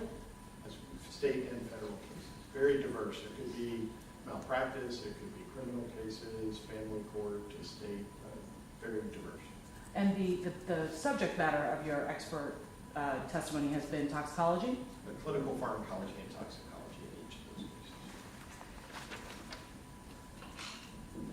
And have you worked on cases that involve the death penalty? Yes, I have. In the state of Florida? Yes. Your Honor, I tender the witness for voir dire at this time. Any questions? Dr. Buffington, can you explain the difference between pharmacology and toxicology? Sure. So pharmacology is the study of medications, natural substances, synthetic chemicals, homeopathic, any substance that we use as a therapeutic tool to treat a condition or prevent symptoms or some type of issue. Within that, that's the study, includes the study of both the positive attributes of a product as well as the negative, so adverse side effects, toxicities. So toxicology is typically considered a subset domain within pharmacology. And how much would you say of your practice is clinical versus forensic, meaning testifying in court? I would guess it varies from year to year and at time, but 15 to 25% for forensic. Some of that could be answering questions for law enforcement agencies, medical examiners, helping to interpret drug levels post-mortem, and any other type of case for the court. So that brings me to my next question. Do you testify for both as a defense expert, and also are you retained sometimes by the state of Florida? Yes, it's been both, as well as defense or prosecution for federal cases as well. Now, what was the purpose of your work on this case involving Michael Jackson? Yes, specifically this case involved the exposure and use of a lot of different categories of medications that I would refer to as substance use disorder or substance abuse. The case is difficult and dramatic because it includes both in utero, meaning during the pregnancy exposure, and in pharmacology we refer to that as teratogenicity, meaning the impact that various chemicals can have on a developing fetus and potentially causing abnormalities and complications post-birth. So there's that aspect, but there was also throughout his life a wide variety of other substances that he used routinely. So your focus in this case was on substance exposure as well as substance abuse by Michael Jackson? Correct, and to help the court understand the impact of the exposure and volume of those substances. Of course. And what did you review in this case in order to prepare for your testimony?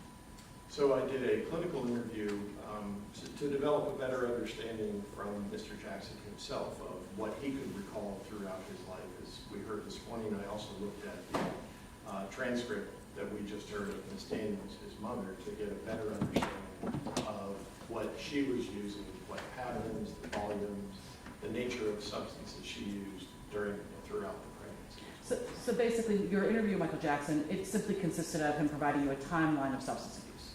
Correct, to what he could recall, and the counterbalance to that was information from his mother as to what she used.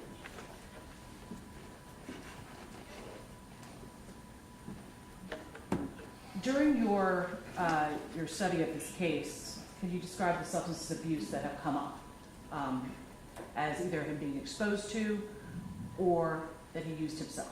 Sure. So, given the nature that this is what I do all the time, I looked at these and saw them in categories. Across the interview with him and the statements from his mother, they broke down into these three categories: either central nervous system depressants, which would include alcohol, marijuana, opiates, barbiturates, and quaaludes. Central nervous system stimulants work very differently, do very different things to the mind, which included methamphetamine, cocaine, and ecstasy or MDMA. And then psychedelics, things that produce hallucinogen effects. And those three products that came up repeatedly were nitrous oxide, you might know or have heard them by the term whippets, and I can explain that. Various types of psychedelic mushrooms and LSD. And going through Ms. Daniels' interview, a couple different substances came up that I think that maybe a lot of people may not be familiar with any longer, as they're no longer drugs in vogue. Can you talk about what a quaalude is? Sure. So a quaalude was a product that was commercially available. It was developed back in the 1950s, commercially available, and was similar to what you would think of like Valium or like a barbiturate. So benzodiazepine or barbiturates are classes. They are medications that help you fall asleep, that help you treat anxiety or muscle contractions. So it is a product that unfortunately worldwide became highly abused and eventually taken off the market worldwide. So it was in the 60s, 70s, and 80s still a very accessible product for abuse. But we would not know about this now. They no longer manufacture quaaludes. Because they were a prescription medication? It absolutely was, and very much a controlled substance. But people figured out very quickly that when mixed with alcohol or mixed with other medications, what produced a very strong euphoric effect. Okay. Christmas trees was another one, which is maybe even less known. Well, and for a reason. Christmas trees would be like saying spice. Spice is actually not substance. We hear that, people purchase spice, but spice is a term, a collective term referred to things that are sprayed on a natural product like leaves or something that can be burned or smoked. But you really don't know what substance you're going to get. Christmas trees was literally because the press that made the tablets were shaped like Christmas trees. If you go back and look at that time as to what was the predominant, it was stimulants. So it was central nervous system stimulants like amphetamine, methamphetamine, those types of products that were in there. And they were commonly mixed substances. So it's one of those where you just didn't even know what you were going to get when you took it. Black mollies as well was mentioned? So that's a term, again, a street term, like a name, but mollies is synonymous with ecstasy. So it too is a central nervous system stimulant like methamphetamine, or not exactly like cocaine, but more like methamphetamine. And that's been a product of abuse for many, many years. Going over the timeline of exposure, let's start at pregnancy and infancy. Can you please describe, we all heard and Ms. Daniels describe her prevalent drug and alcohol abuse. Can you kind of explain how that affects a growing fetus? Sure. So it was difficult to listen to, knowing what we know now in terms of even today, whether it's tobacco or alcohol, the volume of other substances that she was using and the frequency. Again, that term teratogenicity. So as I'm looking at the timeline or the sequence of his life, I'm very concerned about the very beginning because the human brain doesn't even finish developing until the early 20s. And when you say that, there were other issues, developmental issues. We heard that he had issues, structural issues with the thumb, he had eye issues or ophthalmic issues that needed attention or care. So it's one thing to say somebody used something recreationally, but what we heard is that whether it was beer or hard liquor, and whether or not it was Molly's, barbiturates, Christmas trees, and Quaaludes, these were in the marijuana, that these were things she was using on a daily basis, the entire day, throughout the entire pregnancy, and with no neonatal care provided during that time. And as far as the potential effects, I think you talked about how impactful that could be for development of a fetus at that time. But how does this, when a child's born and they have been exposed to drugs and are continuously exposed to drugs in adolescence, which is our next portion, how does that affect their behavior and their cognitive development? Well, we can actually typically see it even in the newborn. So during that new first few months or year, you can see changes in sleep patterns, facial reactions, communication changes. But those damages are not necessarily something that just resolves as the child is no longer exposed. I mean, basically he was bathed in chemicals throughout the entire pregnancy. And then within his early years, even by kindergarten, first, second, third grade, from what we heard today, is that he was continually exposed to beer and marijuana and that would impact psychological development, it would impact behavior control and impulse control. And then you see by his teens that the diversity, so many people are familiar with people experimenting with something and trying something. The list of what he was using by the age of 10 to 13 was beyond comprehension. It included a very diverse, as we talked about, those different classes. And his recollection was to the point of excess on a daily basis, even at that age. As often as he could find drugs. As often and as much as he could take. So it's unfortunately, when you look at the psychological complications that go with childhood traumas and childhood drug exposure, there's a sense of just, we see this in clinical practice, of trying to avoid or numb from dealing with those types of complications. And as far as his continued drug use, basically any time up until his incarceration, he was using actively? No, I think that there would have been points based on during incarceration, that if that's what you meant, is when it's a moment of incarceration, the access. I'm not saying there's nothing. I'm surprised to hear what ends up in prison. But it's not as prevalent and not the volume that someone would have when they're outside of a corrections facility. So the frequency and level of exposure in a controlled environment is very different. Is the fact that all of this drug use and exposure was when he was in his adolescence prior to the age of 20 or in his 20s, is that more impactful than, say, if he was severely addicted to drugs later in life, in his 30s or 40s? It would. There are two different phenomena. One is the neurologic damage to the brain that takes place during, while the pediatric brain is still developing. The other, there are still complications, and you can have neurologic damage as an adult, but you're really starting at a disadvantage in this particular case with the volume of what he's been exposed to prior to age 10. And going over the different drugs that have drugs and alcohol, of course, combined, they all have their own kind of symptomatology, right? They present in their own way, separately, correct? Based on where in the brain and how they're behaving or how they're causing their pharmacological effect, yes. So a depressant or a barbiturate or something of that nature would make you act differently if that was the only thing you were using than, let's say, cocaine would. Correct. So when you're using a substance like in the way this is happening, where it's just to avoid the emotions and the conditions that you're in, you're basically saying, what would the high be?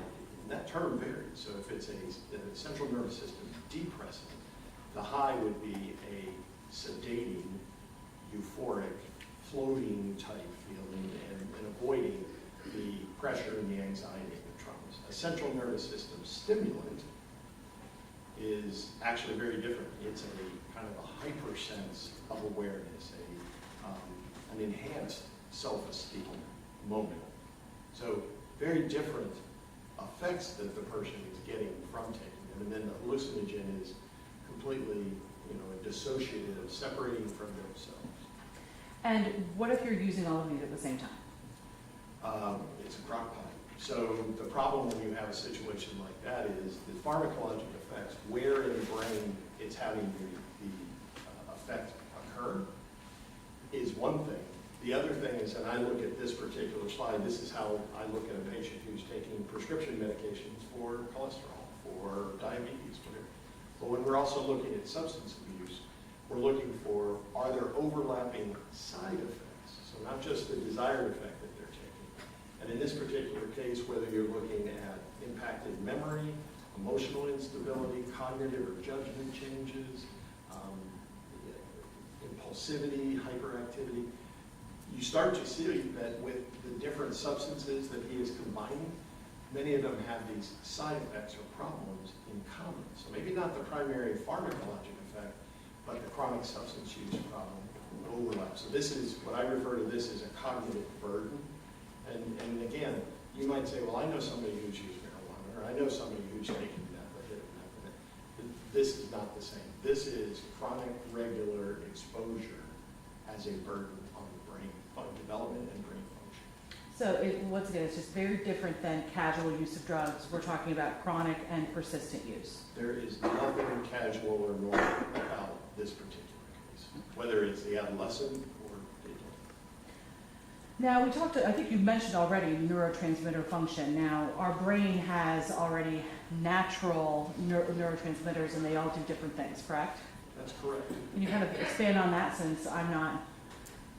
Not a problem. Not a problem. So whether we're talking about medications prescribed to you for things like depression, anxiety, psychosis, whatever, that work on the brain, or whether you're talking about substances of abuse that are taken to excess and for effect, they're all working on the brain tissue. And the brain tissue, think of it like a giant spider web or connective matrix of neurons or brain cells. And in the course of that, they're all connected with junctures or junction points, like a daisy chain or a chain link fence. And in that, at those junctures, the brain already, we depend upon the brain to produce chemicals called neurotransmitters. On the left side of this slide is the primaries. There are some beyond that, but these are the ones that most of our medications are attempting to increase the effect, delay the release, change the sensitivity. When you have depression or when you have anxiety, some or multiple of these are not behaving properly. The amount that's produced, the sensitivity, and that's when we're trying to prescribe medication to adjust. If you already have someone with a baseline psychological trauma or some type of psychological symptoms, and you add additional medications on top, you're basically disrupting the production of these that we need, that we depend upon being stable and produced on a daily basis. So there's different ways that disruption can happen. Now, speaking of the disruption and the dysregulation that is caused by these substances, these foreign substances being pumped into your body, can you discuss a little bit how that has a long-term effect? So you could have an effect, an acute effect. So if somebody takes something and gets high or takes medication for depression and gets better in terms of their symptoms or presentation, that's an acute effect. And all of these substances can have acute effect, alone and certainly in combination. The problem, though, is with chronic repetitive use, you end up changing those synapses, that gap between the neurons and the sensitivity. So you get altered or abnormal brain function or brain tissue function. So you can change the production level of certain neurotransmitters, the way they function, the sensitivity to them once they are released, interactions between medications and receptors, and even changes in the duration of effect. And this damage or dysregulation and disruption of the neurotransmitters, is that something that can happen even upon your birth if you've been exposed or bathed in substances in utero? Yes, so we even refer to, in the, I work with a lot of pediatric psychiatrists and psychologists, and we actually refer to the kids who have been exposed as drug babies, meaning trying to identify what substances and what types of behaviors we may see from them as young children preschool or even during school to monitor for. So absolutely, the effects even from an in utero exposure, all of these are more dramatic and more substantial the longer and greater the exposures. And after reviewing Michael's case, speaking with Michael about his timeline of his drug use and reviewing his mother's testimony about her prolonged drug use, have you formed an opinion about the impact that would have had on his brain development? Yes. And what is your opinion? I rarely see a case with this volume and diversity of agents in that. So my opinion is that he suffered from prolonged and chronic exposure to substances of abuse that would affect and cause both psychologic and physiologic changes in the brain. And these are known to produce impaired cognition or cognitive function.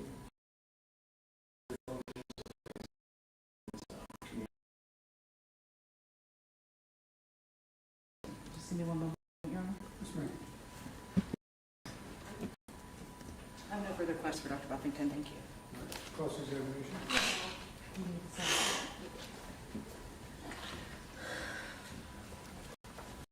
Good afternoon, doctor.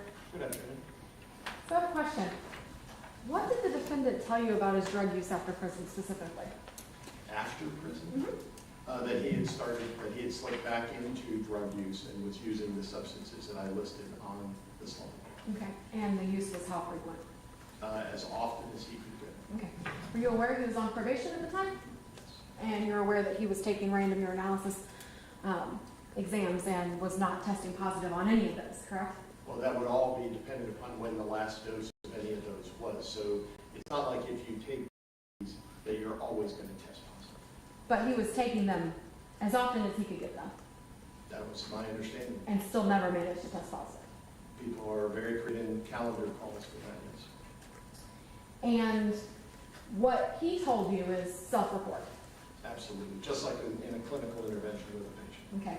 And what you read on the mother's transcript is also self-report, correct? That is correct. Okay, and both of those statements were after he was facing these charges, correct? So I would assume yes, obviously. Were you aware he was holding down a job? Yes. And you're aware, in his own words, he was doing well for himself? Sure, and a central nervous system stimulant can help you do that. Okay. You said that he suffered prolonged exposure that would have disrupted cognitive function, is that correct? That's correct. But he was still holding down that job? Sure, that's not what cognitive function. Okay. Executive function doesn't play a role in your ability to hold down a job? Mine depends on what the level of work is. Your Honor, can I have just a moment? No further questions. Redirect.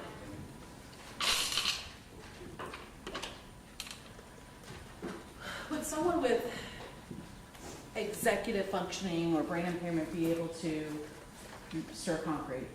Yes.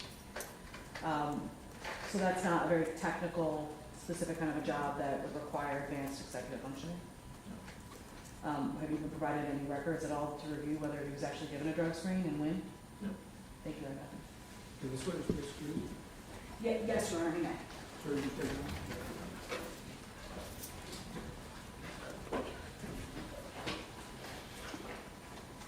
Call your next witness. Dr. Jeffrey Tuber.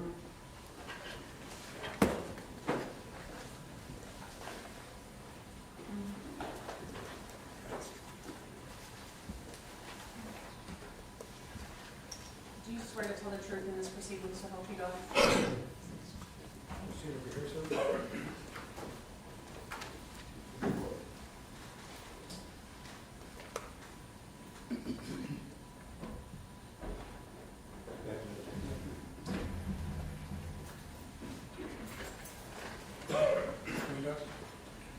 Good afternoon, Doctor. Say your full name, please.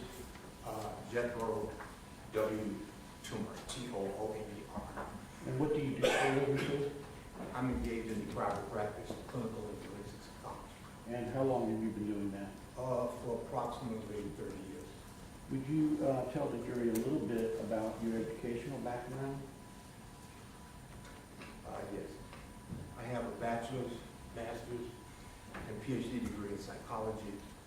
I am a diplomat in the American Board of Professional Psychology, which is the highest level of achievement in the field. I completed a year's postdoc, doctoral residency at Albert Einstein Hospital in Philadelphia as part of my overall training. In 1999, I retired as a tenured full professor. I directed the graduate training program in mental health at Florida National University in Miami. As I said, I've been engaged in private practice and forensic psychology for approximately 30 years. All right, and could you tell the jury about your board certification and professional licensure? I'm licensed to practice in the state of Florida. I'm a diplomat in the American Board of Professional Psychology, which is the highest level of achievement in the field. It comes after 7 years of exemplary practice, peer review of research, and personal interviews, 2.5 days of examination. And the diplomat status gives me reciprocity to practice in all 50 states. All right, and as far as your practice, can you just tell the jury what you're doing, what you have been doing lately as far as your private practice in this field? In my private practice, I am involved in, I provide expert witness testimony. I work with attorneys and law firms around the country, doing a variety of activities such as evidentiary appraisal, mental health appraisal of mental health records, those kinds of in terms of forensic practice. I'm also a treatment consultant for the National Football League. I'm a treatment consultant for the National Basketball Association. I'm a pro bono consultant to the Alta Costa Law School at Florida National University in Miami. Thanks, sir. And have you been qualified to testify as an expert witness in clinical and forensic psychology in courtroom? Yes, I have. Approximately how many times, sir? Hundreds of times over the past year. All right. Judge, at this time, I'll tender the witness full of honor.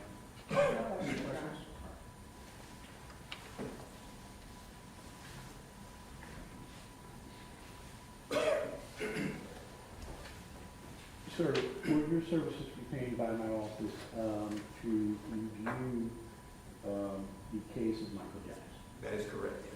And specifically, do you recall what we asked you to assess? You asked me to look at and evaluate a variety of documents with respect to Mr. Jackson's overall psychosocial and mental health history, and to look specifically at issues related to trauma as they impact on subsequent function and behavior. And what things did you review? What items did you review? I examined a variety of items. I looked, for example, at the defendant's certificates of completion that he had managed while in the Department of Corrections. I looked at disciplinary reports in that same setting. I looked at the penalty phase transcript with respect to his trial. I looked at video interviews of his aunt, the transcript provided by the transcript of his mother's deposition, and also a video of Ms. Williams, who was a friend of the family. I also looked at documents such as your school children's hospital records, and the defendant's work file. Those are some of the documents that Did you also get, I'm sorry, let me interrupt you, but did you also get a chance to look at a video of his aunt being up to the park? Yes, I did. So I want to start out just by asking you to explain to the jury from early on what onset things you looked at. What did you first look at as far as making a determination about trauma for Michael Jackson? Well, in terms of looking at documents and looking at the whole issue of trauma and its impact on behavior, what we look at is we gather as much data as we can, and we look at the data chronologically, and we look for corroboration with respect to the sources of the data. In other words, to what degree is the data finding degree in terms of us reaching some conclusion with regard to the impact of trauma on the person's function. And in doing so, we start with this particular fact or factor. When we talk about trauma and its impact on subsequent behavior, it's important to keep in mind that the critical factors in terms of human development, we're talking about from the beginning: stability, predictability, sameness, and safety. Those are the critical factors in terms of individual growth and development. That's what every individual needs when they come into the world. They need to know that the person who loves me today is going to be there tomorrow. And where I live today, I'll have a place to live tomorrow. And I can trust what's going on around me. I can trust the people around me. I'm safe. There are protective factors. I'm going to be secure in this particular setting. When that is not there, when those factors are not there, you've already laid the groundwork for subsequent impairment without some degree of intervention. And so what happens is that under ordinary circumstances, if those protective factors are there, the individual grows and develops. When those factors are there, the individual grows and develops and begins to learn the kinds of things that we learn and the kinds of things that we need in order to be, and it's an overused term, quote unquote, a productive citizen. In other words, you learn how to respond to others, how to behave appropriately, how to do things like weigh alternatives as individuals begin to move out of their preteen years. They begin to engage in what we call abstract reasoning, where they can go beyond the literal meaning of words, and they can begin to do the kinds of things that are needed in order to grow and develop appropriately. When those factors are not there, the individual's focus and energy is primarily on survival. In other words, how do I survive from one day to the next, from one scenario to the next? How do I protect myself from further assault? And as a result, the individual continues to advance chronologically, but is unable to advance psychologically, sociologically, interpersonally, and otherwise. And so you have that gap. Someone who is 18 and they're behaving, making decisions and choices as if they were 10 or 12. So going back regarding Michael Jackson in your review, did you see anything regarding before Michael was born, the situation that his mom was in, any stress, and during the time before he was delivered? Do you have any opinion as to how that may have affected? Well, what happens is that what we just talked about, what I've just described, is basically what happens, what takes place once the individual is born.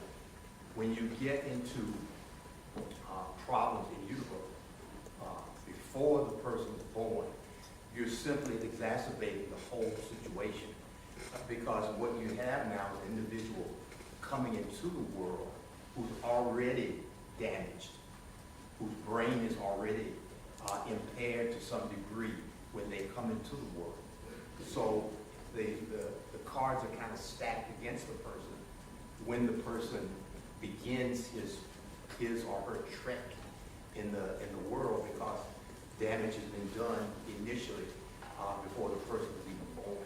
And did you see anything in the records or anywhere else, did you see anything that sort of remediated, or was anything done that you saw to repair any of this damage at that time? I didn't see any remediation or any kind of rehabilitative efforts. And I guess one of the other things that stood out was, as I went through the records, and I had to look at it twice, the records reflect that Michael Jackson was hospitalized at 5 months. And at 5 months, the records reflected, I had to look at it twice, and I quote directly, severe and diffuse cerebral dysfunction for his age. So they were seeing signs of difficulty in terms of brain function at a very, very early age, at 5 months. And then he's back at 1 year, he's back at 19 months, and then he's back again at 3 years.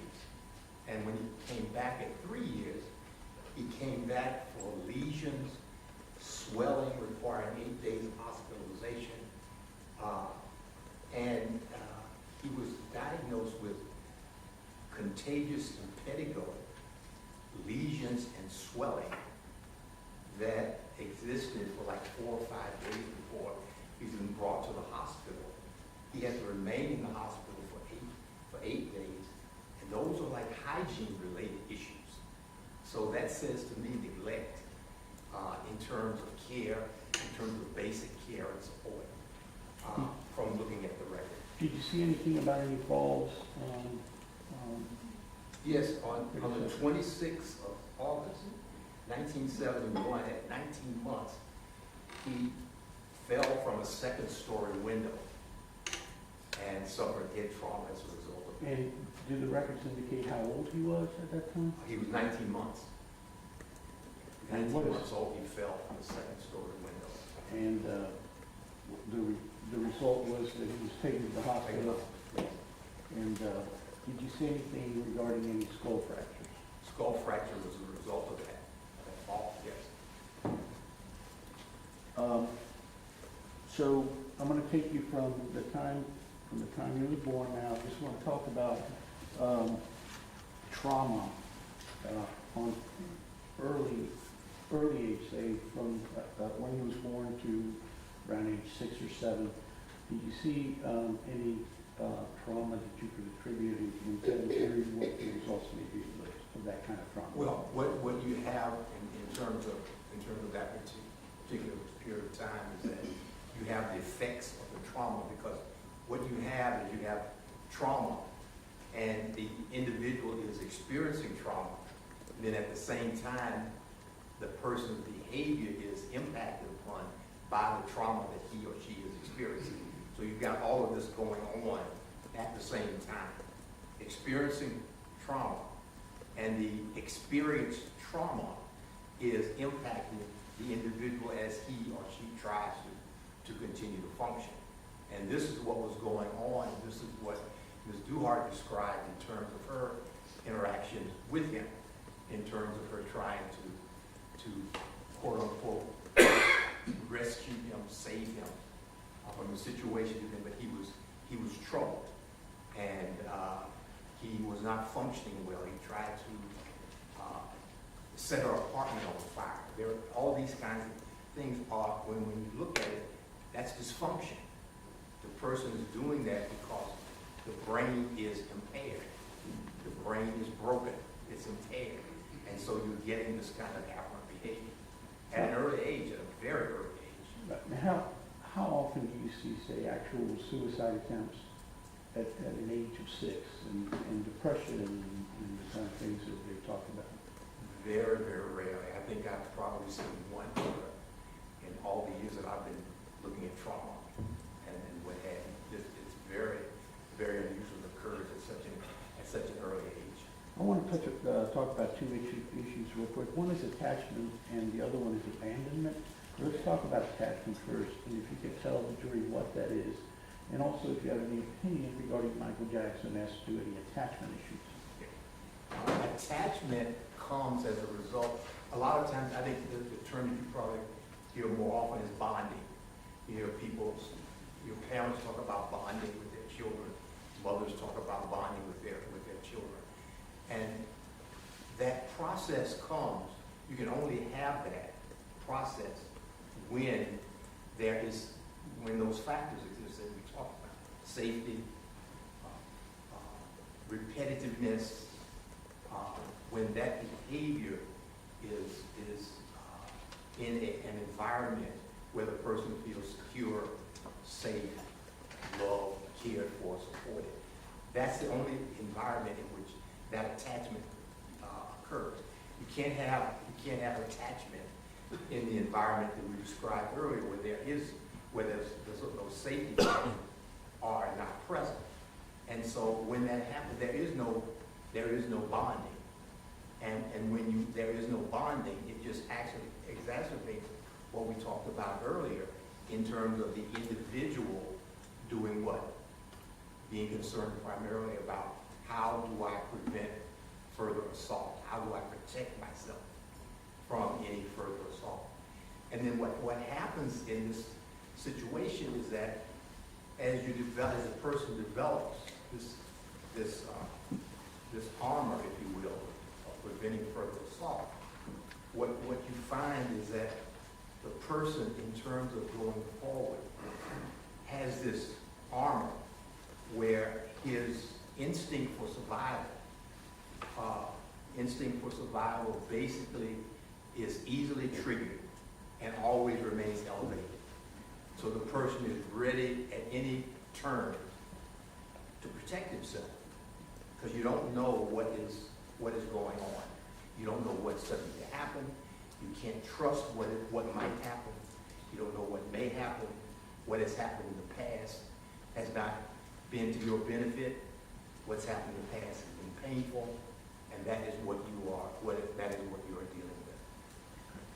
And when you looked at Michael Jackson, I want to talk about abandonment a little bit. I want that means.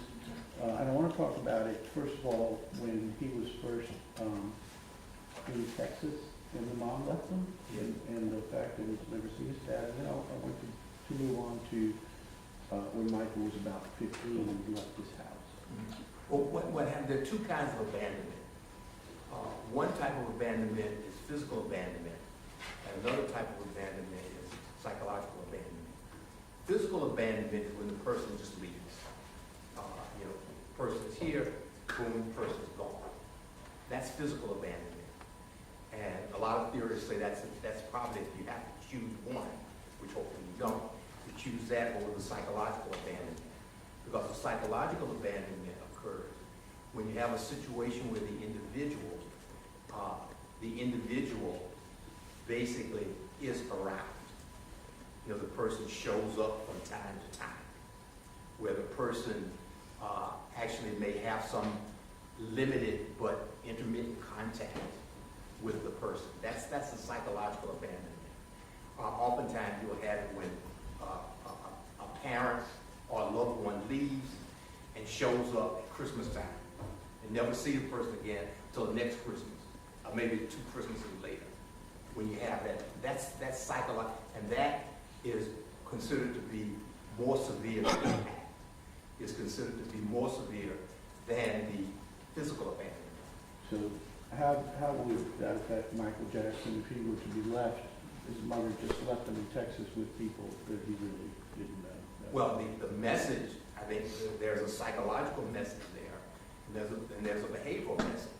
And both of those messages converge to say that you really aren't valued, you really aren't considered worthwhile, you aren't considered that important, because first I'm leaving you, and then I'm leaving you with people who wound up not having his best interests at heart, who wound up abusing him and what have you.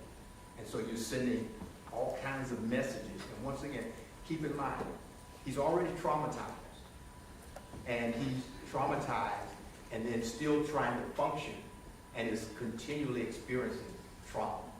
And that's why oftentimes what you have is a reliance on toxic substances to try to, where one tries to protect oneself or in some way provide some respite from the psychic disturbance or the psychic trauma that they are experiencing.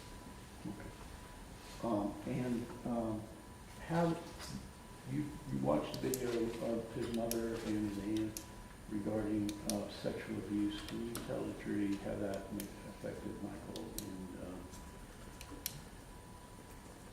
Yes, when you look at the totality of the data as described, or the totality of his experiences described by his mother in terms of what was going on with him, and his overall situation in terms of his maladaptive attempts at coping and functioning. Because when you look at that period and you look at what was happening and you look at what his mother described, you see this individual crippled, basically, who's out there trying to cope and basically missing the boat at every turn because he's ill-equipped to function. And his mother described her contribution to that particular, to his overall impairment as he attempted to cope and function. And she did not provide the necessary support in order to be able to assist him in terms of establishing some framework for coping with the things with which he had to cope. And how would it have affected him as he grew up? And he then encountered, when he came back to St. Augustine, abuse, both physical and emotional, from C.L. Daniels, who's married to his mother, and also witnessing the violence to his mother. Right. When part of the trauma, he's away, he comes back. His mother now is involved in a relationship with an individual who is violent, abusive, aggressive, and what have you. And he is not only a victim of abuse, he is a witness to abuse, which is as significant. So he's growing up and he's looking at, and he is a witness to trauma and abuse experienced not only by himself, but by his mother. And he actually sees it being played out. And what happens is, at a particular juncture, there is a reckoning that basically, where his mother basically communicates to him that I'm taking the abuser, the person who's been abusing me, as opposed to you. And so he has to leave. So once again, you've got a recap of the same phenomenon. Trauma having been experienced, and then trauma being constantly experienced as he's trying to cope and he's trying to make his way.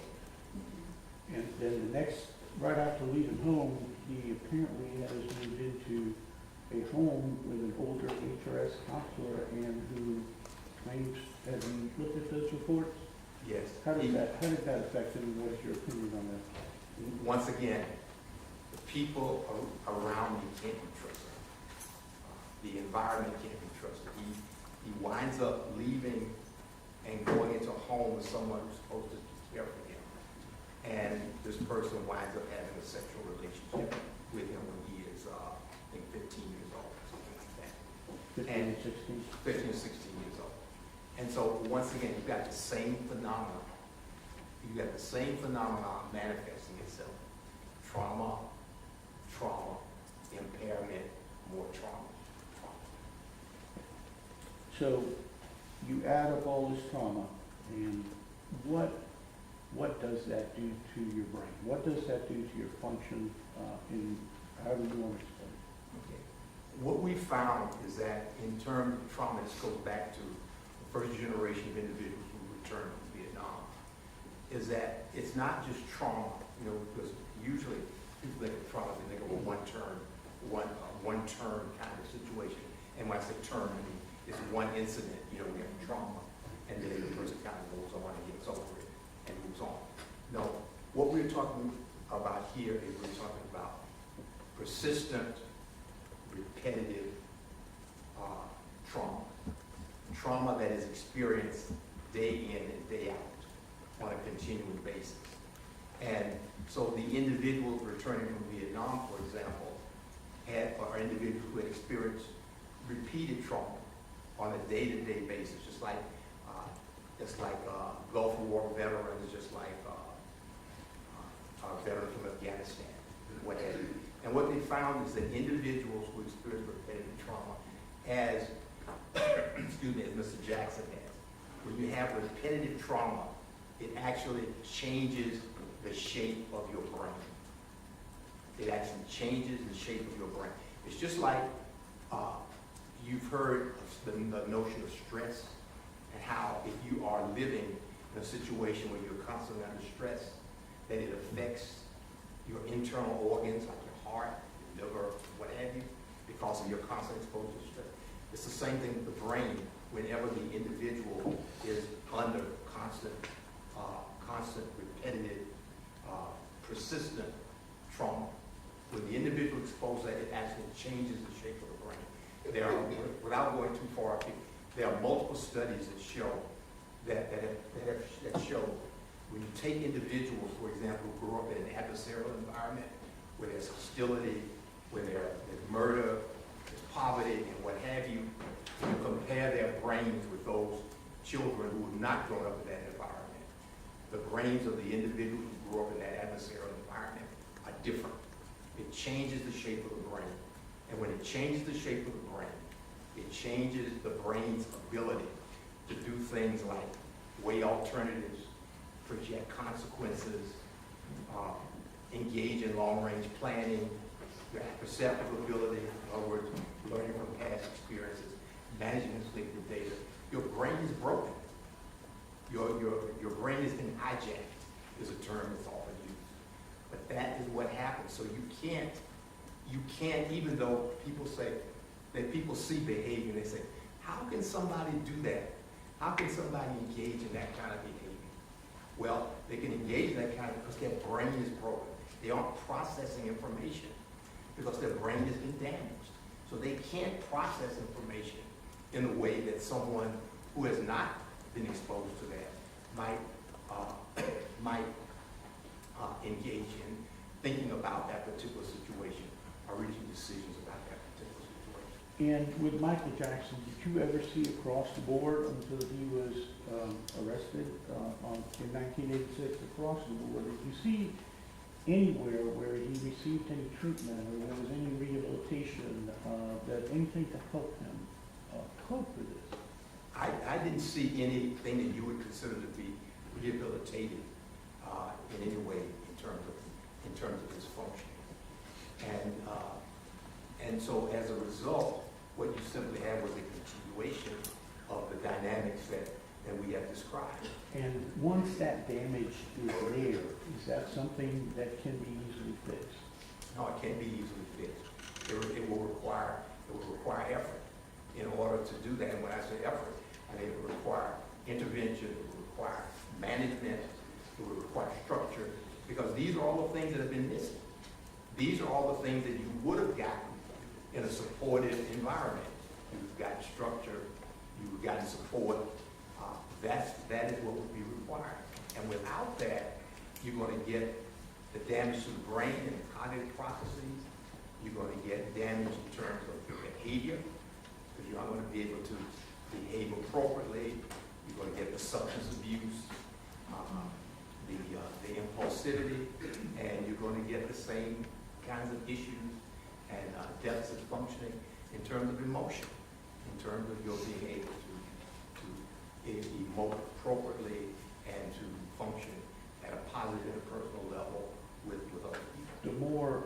The more structured environment that somebody like this is, that has the chronic long-term trauma where they can't think right, what does a structured environment do for that kind of person when you take away a lot of decision making? Well, the structure, one, replaces what should have been there from the beginning. But what it also does, it removes a lot of the stress and that the individual would have to ordinarily deal with, and can provide a mechanism whereby he can begin to try to reorient the individual's thought processes with respect to what is going on with respect to higher order thought, such as what is required in order to interact effectively with other people. May I have a second? Yes, sir. I don't have any further questions. Thank you, Your Honor. Dr. Toomer, you're not telling the jury that the defendant wouldn't know the difference between right and wrong, correct? No. Okay. So he would know that raping someone and murdering them is wrong? Yes. And sir, you talked a lot about trauma changing the shape of the brain. You haven't actually seen any imaging of this defendant's brain, correct? No, I have not. Okay, so you don't know if he's actually experiencing any of that, if his brain has changed its shape at all? Given the dynamic, no, to answer your question, no, but given the dynamics that I have seen in my experience, there is no way he would not be impaired. But you haven't seen any evidence of that, correct? No, but he would be a case of one, and I'd be ready to publish it. And sir, in your report, you mentioned that I believe you listed off for the jury what you had reviewed. You had reviewed a deposition of his mother, a video interview of friends and family, some hospital records, a prior transcript, medical files, his work records. You didn't mention actually speaking to this defendant. Did you ever interview this defendant? No, I did not. Wouldn't you agree it would be important when assessing trauma to actually talk to the person and assess how the person believes they've experienced trauma? No. You don't believe you would need to speak to the individual to know how trauma affected the individual? I do not believe it is absolutely necessary to speak directly to the individual in terms of assessing trauma. My role in this process is not to diagnose him. It's not to render a diagnostic opinion with regard to his function. My role is to review the documents that exist that describe how the trauma has affected the individual, what kind of trauma the person has experienced, and to render an opinion as to how an individual functions and behaves as a result of being exposed to that kind of trauma. But you're rendering an opinion about how trauma affected an individual, but never spoke to the individual, correct? Correct. Okay. And that is a natural process and phenomenon in the field of psychology and psychiatry. It's a readily accepted process in terms of rendering an opinion in that particular vein that I have described. Sir, did you review any of the police reports of this case? No, I did not. Okay. So you don't know anything about the crime he committed either? No. Okay. So you've reviewed nothing having to do with this case, no depositions, and you didn't speak to the defendant. Is that correct? That is correct, yes. And you don't think it's important to assess the individual in order to give an opinion about how this individual has experienced trauma? No, because I'm talking about how the trauma, the dynamics of trauma impact behavior. But not his behavior, because you've never spoken to him, correct? I didn't speak to him, but the dynamics of his behavior, the dynamics are rendered in the documents that I have reviewed, and they are all corroborated in terms of describing the individual whose brain is broken. Sir, you said his brain is broken, but he understands the difference between right and wrong, correct? There's more to that. It's not that simple. See, you're cherry picking the data. It's not that simple in terms of rendering an opinion with regard to how a person functions. Whether he knows right or wrong is not the only issue. We're talking a person can know right and wrong. If you ask a peripatetic inclined ambulatory schizophrenic, do you know that it's wrong to do this? They'll say yes, but there's no way you will trust them to behave in a particular way in an unstructured environment because their brains are scrambled. So you're saying he can't control himself and he can't control the impulses to hurt other people? It's not a matter of controlling. It's a matter of everything emanating as a result of our thought processes and how you view the world, how you view other people, how your emotions are manifested, what they reflect is a result of your thought processes. But Our you would thoughts agree that you don't know how May I finish?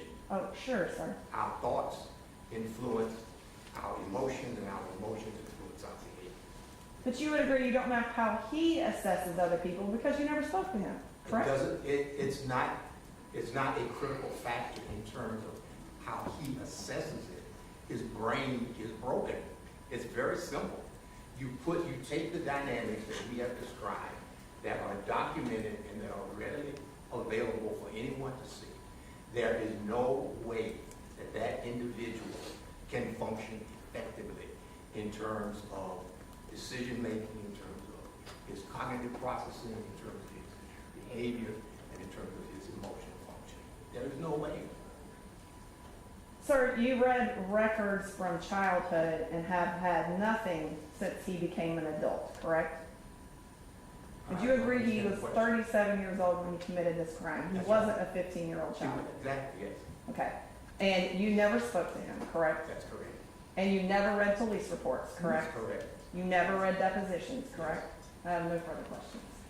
Hey, Rick. Just a couple extra.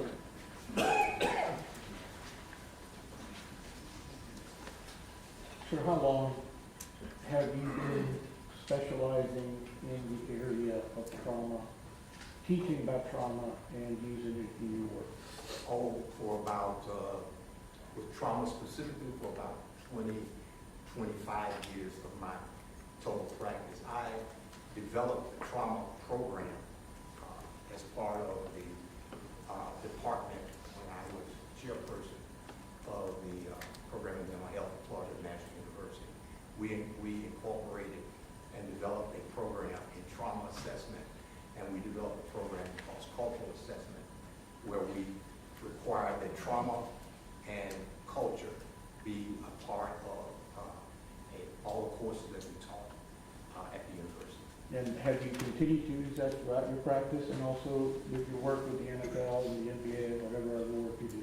Yes, I have. I see the long-term effects of trauma, early trauma, on a lot of NFL and NBA players. Your testimony regarding your opinion that there's no way that a person under these circumstances cannot be impaired, is that because of the consistent amount of trauma that you saw in Michael Jackson's life from before he was born to the time that this crime was committed? Yes, it's the early onset, the persistence, and the repetitive nature of the trauma. It's important to keep in mind that when you're talking about trauma, when you're talking about substance abuse and other factors, it's not just the fact that those phenomena exist, it's what's the onset. When did it start? If you just want to isolate, let's just take marijuana, okay? Because marijuana, everybody knows about marijuana. The dynamic in terms of looking at marijuana and its impact, it's not that the person smokes marijuana. When did the person start using marijuana? A person who starts using marijuana at 10 years old, it's a whole different ballgame than somebody who started using marijuana at 16 years old. So it's the onset as well as the issue of persistence, how repetitive the process is, and so forth. And as far as additional trauma, the state asked you if you had seen anything afterwards. Did you review records that in fact he was sent to prison as a 16-year-old and treated as an adult and did a substantial lot of prison there? Yes. Time? Yes. And did you see anything on the record as far as physical trauma regarding his time while in prison? Yes. Once again, we're talking trauma beyond just being incarcerated. There was a serious incident where he sustained some burns, I believe. He was burned by an inmate to the point that his body, he had to be hospitalized for, and it required an extensive period of rehabilitation. And that was with boiling water? Following that, yes, right, that was scalding. And then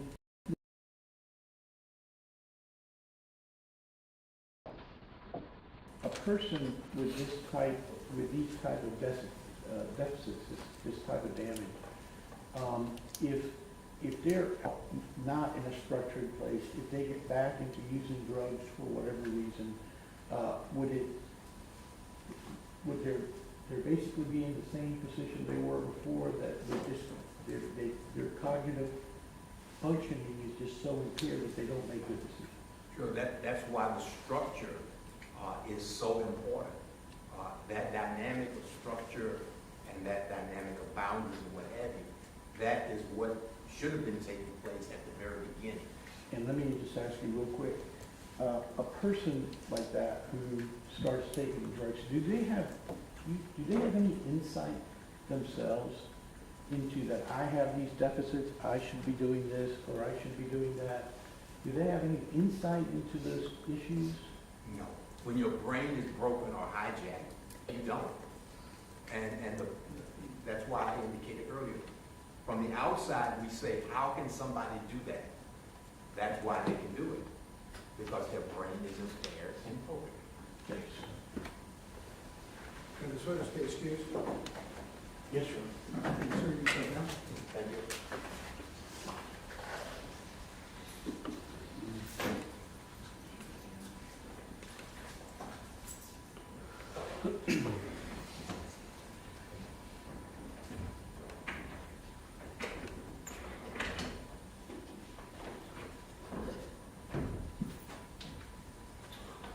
All right, members of the jury, I'm going to let you go ahead and take your mid-afternoon break. We'll take another 15-minute recess and we'll continue to the trial.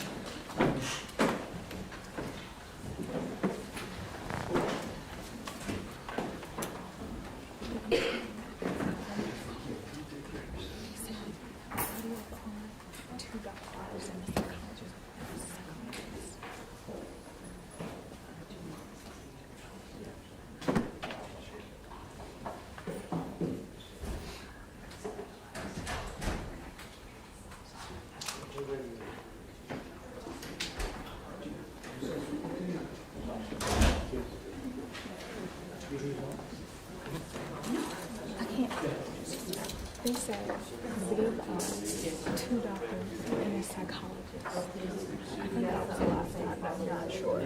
So you can pass it on. Trying to get for telling. What the hell you doing?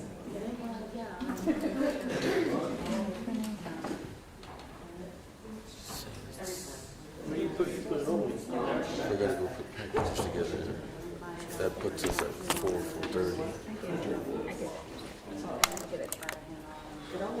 Oh, it's not good actually. And we have a 15-minute window to break down.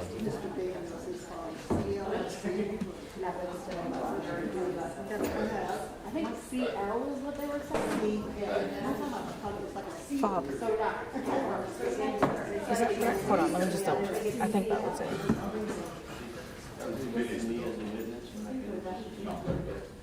I can just go run and ask her.